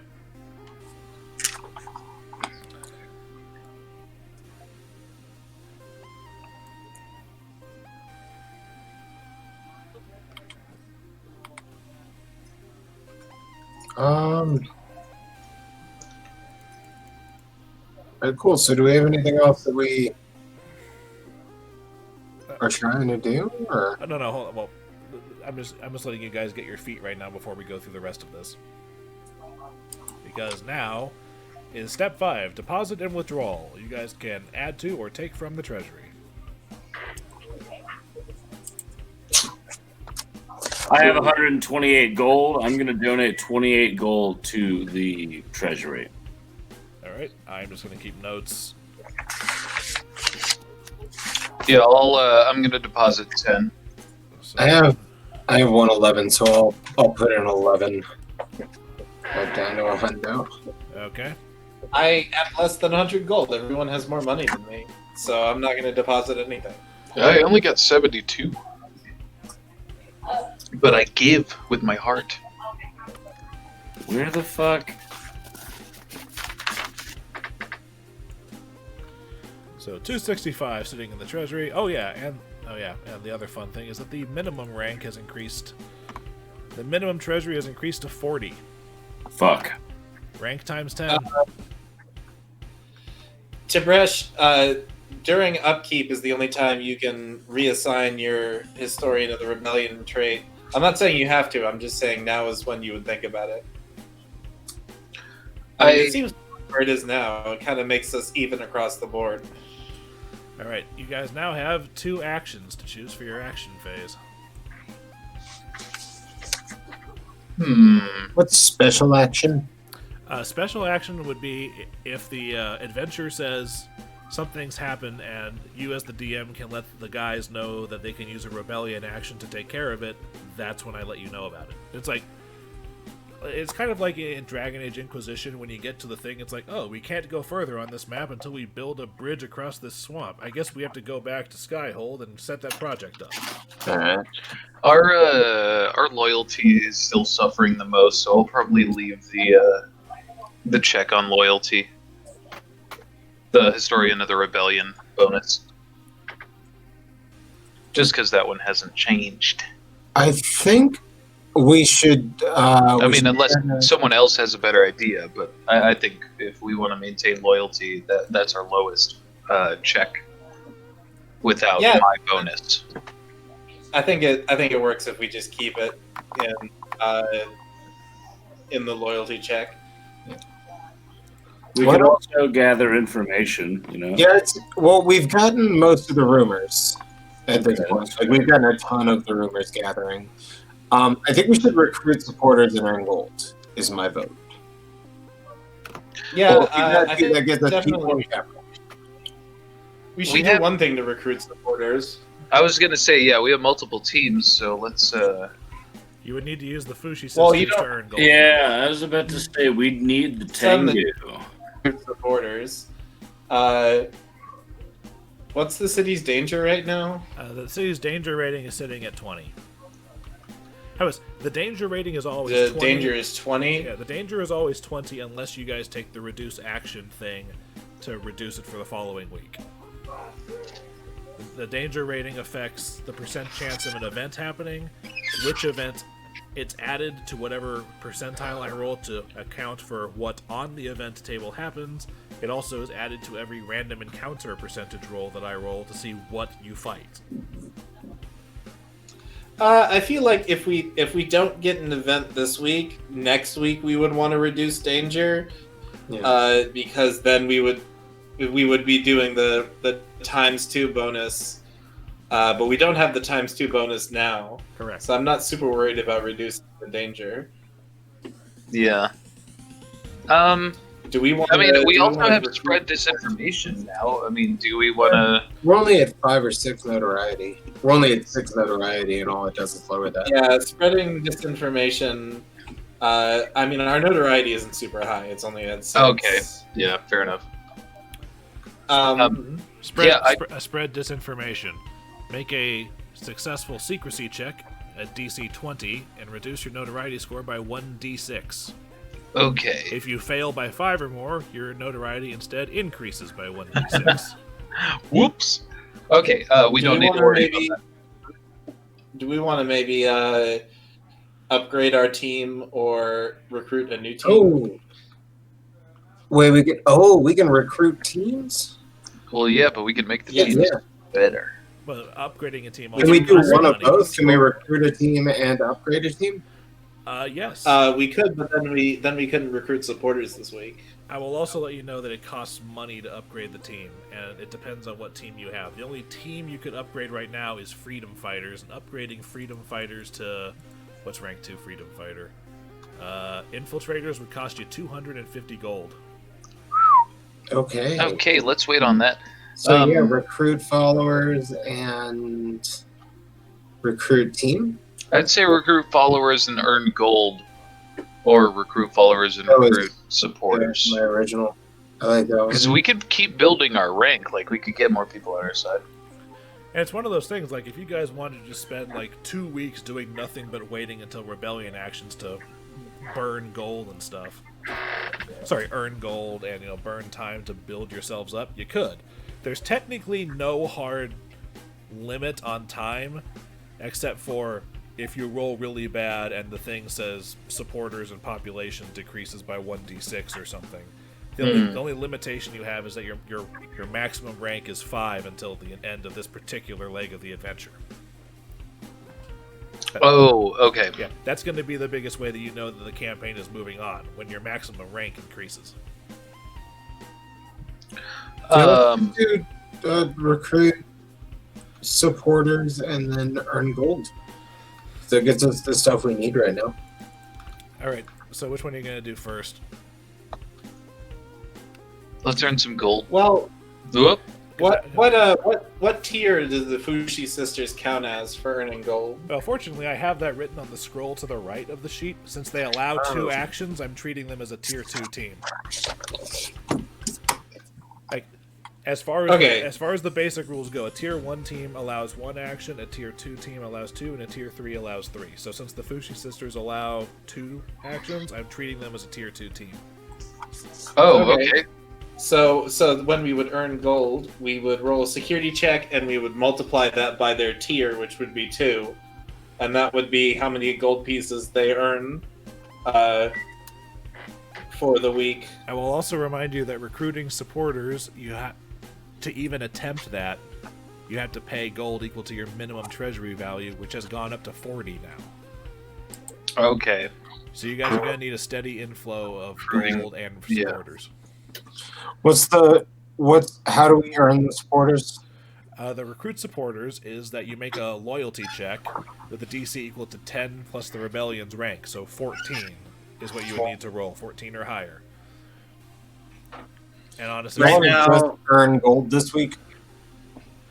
no, I think we should still try to recruit supporters. I mean, here's the- we're rolling a security check, and we're doubling that. The very lowest we would roll on the security check would be 9. Doubled would be 18. But we have the potential to go much higher. Oh, So it'll pay for itself. yeah, we're fine.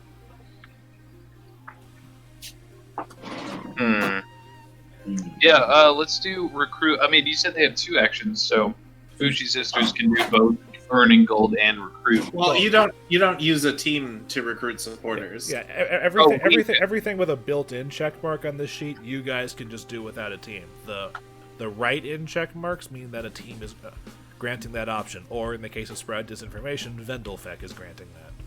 Oh, okay. Okay, cool.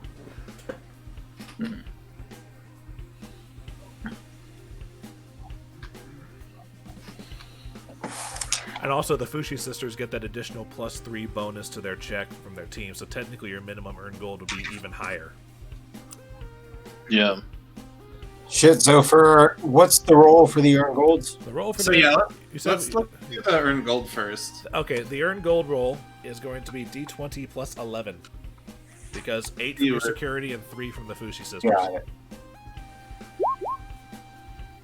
It's 19. So you guys get 38 gold. So that basically pays for recruit supporters by itself. yeah. Yeah. So I'll just take off 2 gold from this to make your new Okay. boss. I'll roll the loyalty check because I get a +2 whenever I make rolls to recruit people. Hold up. From my So you don't recruit supporters. yes, Okay. And remember, +2 from Laria. +2 from Laria, and +2 from my racial abilities, social ties. Okay. So that would be, You're going to need a 14 or higher for this to succeed. well, it's D20 plus 7 plus Laria plus that. Woo! You guys get, where the hell is it?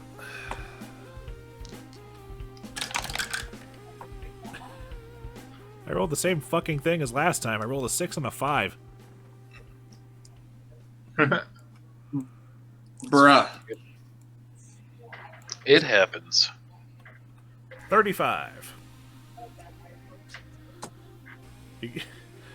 Assuming you guys don't roll catastrophically bad on supporter attrition next time, you're going to hit rank 5 next week. Nice. That's just, we just gotta hold on. And rank 5 is a solid 300 experience for each of you as the reward. Ooh. Yeah.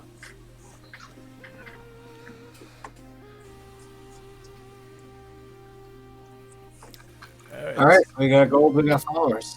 Yep. Well, first things first, let's see if an event happens. First, I rolled to see if I get a 26. Well, sorry, 25, because your notoriety went down.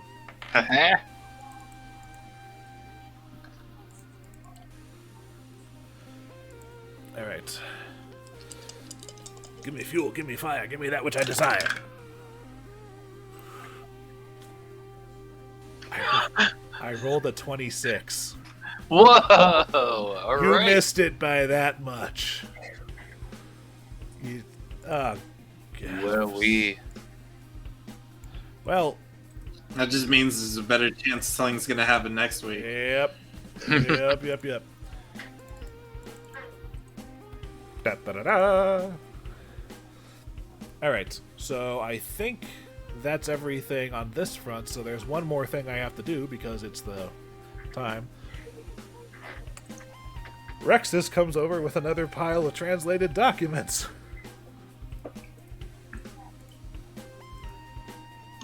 Hey, Rex, it's always a pleasure to see you. Just more of the history there? Absolutely. Check out what I've decoded this time, and the bullet point I give you this time is the original Silver Ravens defended Kintargo from being conquered no fewer than a dozen times during the Civil War.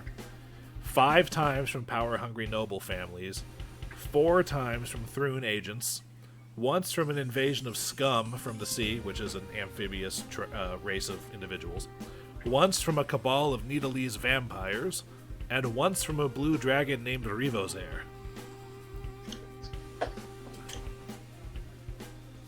Alright, so this organization stopped these bastards 12 times before. There's no reason we can't bring them down. Well, they stopped agents of Thrune 4 times. Yeah. They've stopped baddos tons. Hey, if the Silver Ravens have done it before, we can probably do it again. I'm going to hurriedly copy down the notes and compliment what's his name? Rexus.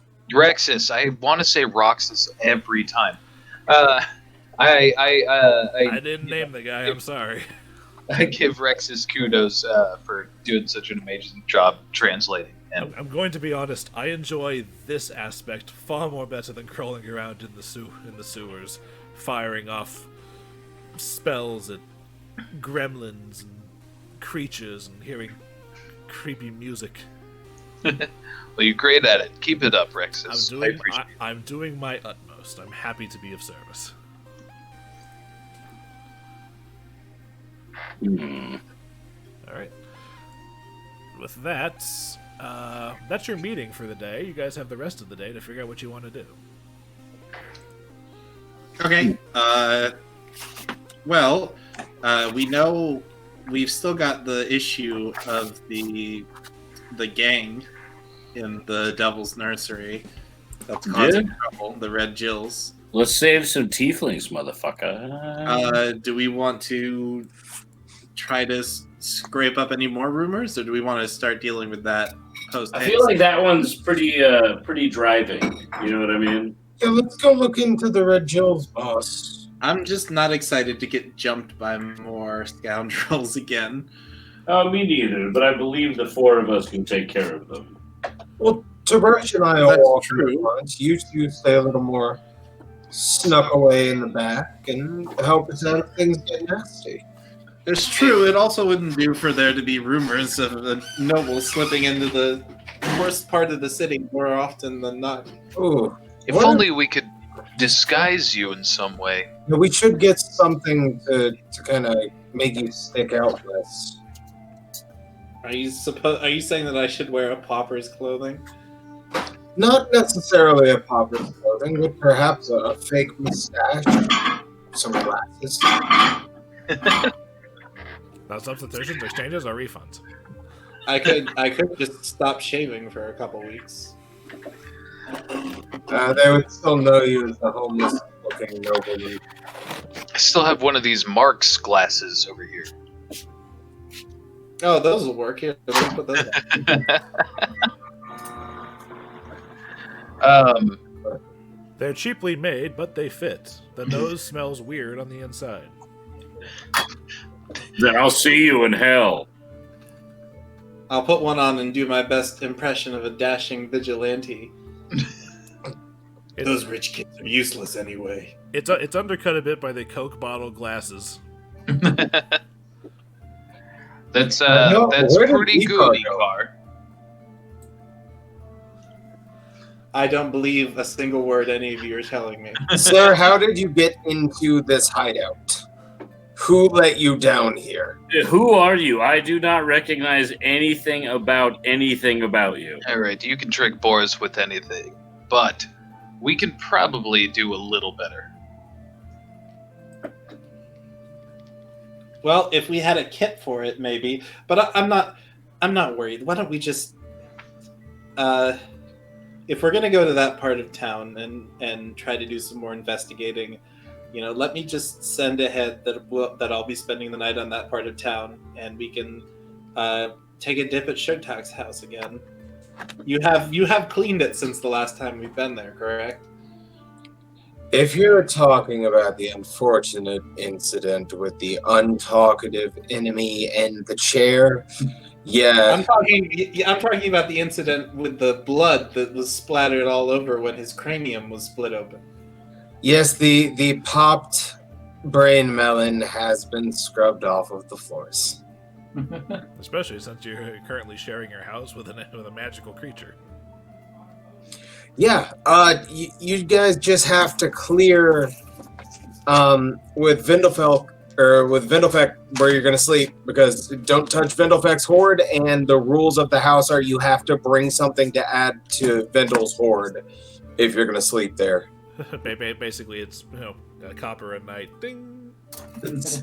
We don't want copper. He doesn't appreciate common money. You need to find a shiny object that will please him.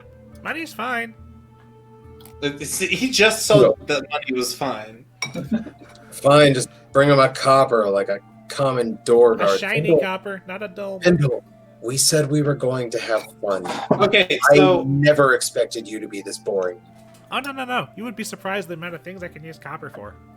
we're gonna go to the Devil's Nursery and maybe take a moment to try to figure out what exactly is going on with these red Jills. There was this one time I knew this Quickling, this weird little fae. He had a copper piece and a vial of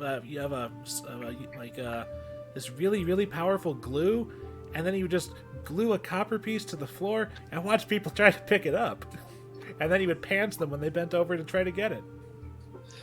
Now that I think about it, though, it's probably not a good day for us to go down there on Star Day. It'd probably be better if we wait a day and we went down there tomorrow on Sunday.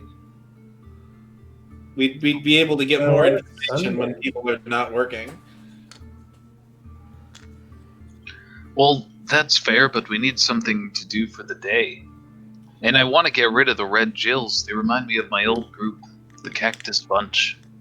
Well, I will spend a little bit more time collecting information to see if there are any more stray rumors, and we'll regroup and we'll handle the Jills starting first thing tomorrow morning.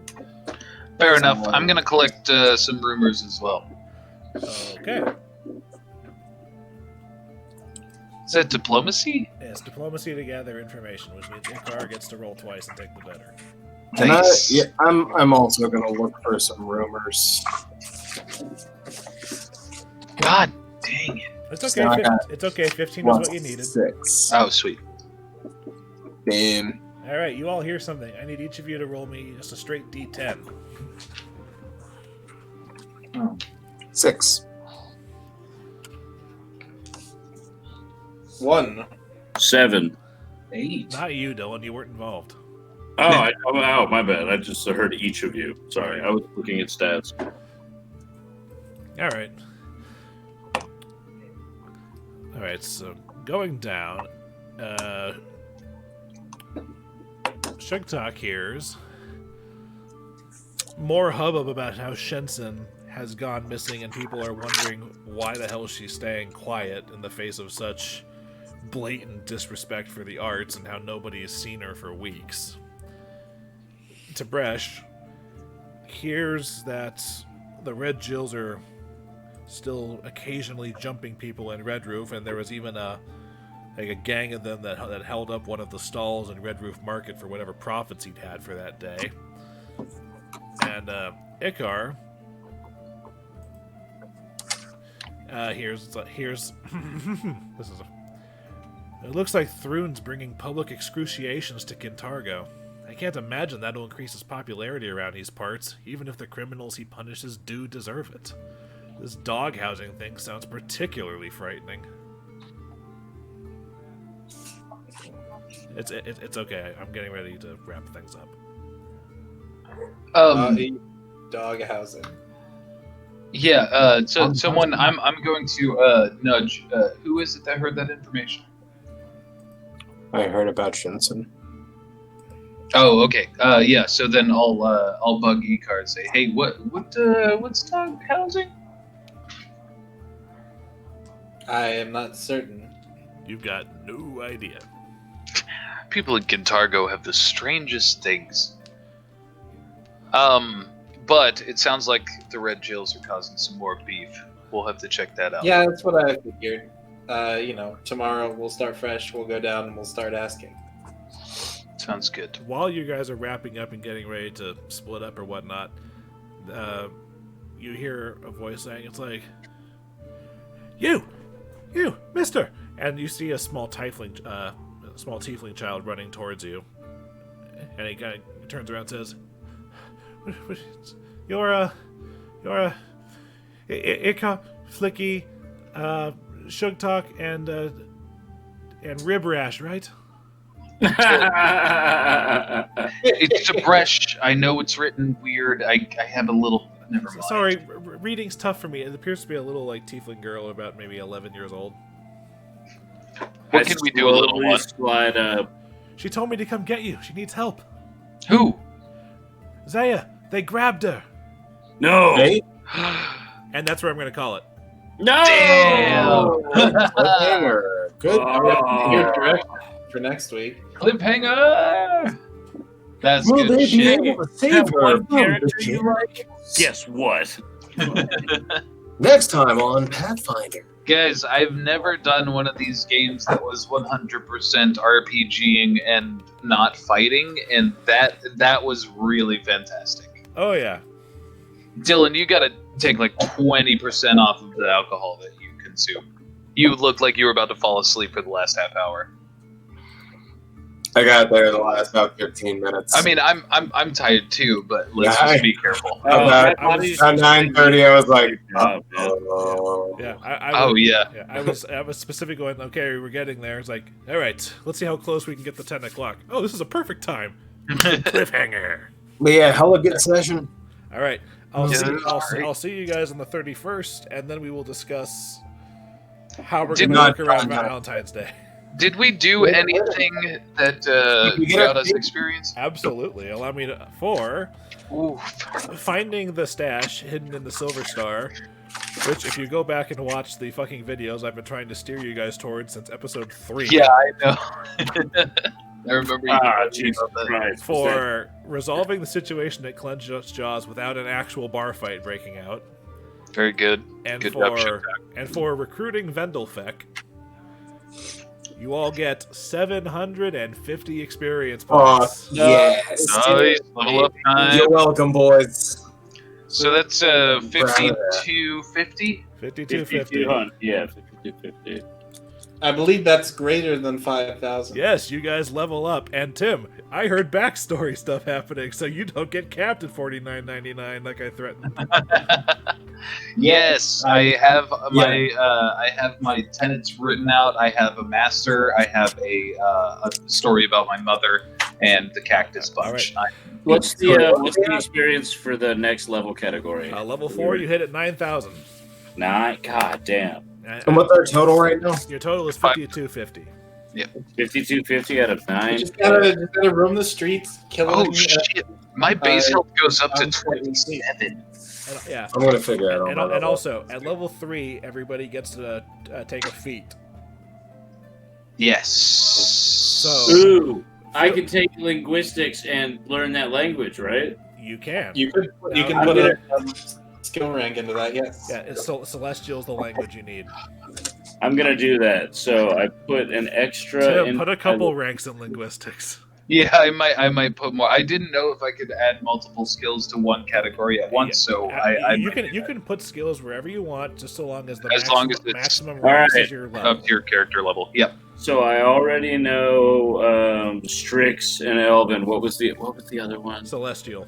Celestial. I want to learn Celestial. Yeah, basically you'll be using your downtime in big chunks of the week helping Rexus translate things to get the documents out faster. That's fine. All right, cool. This Bye, was guys. great. That was great. Yeah. Have fun. Yeah.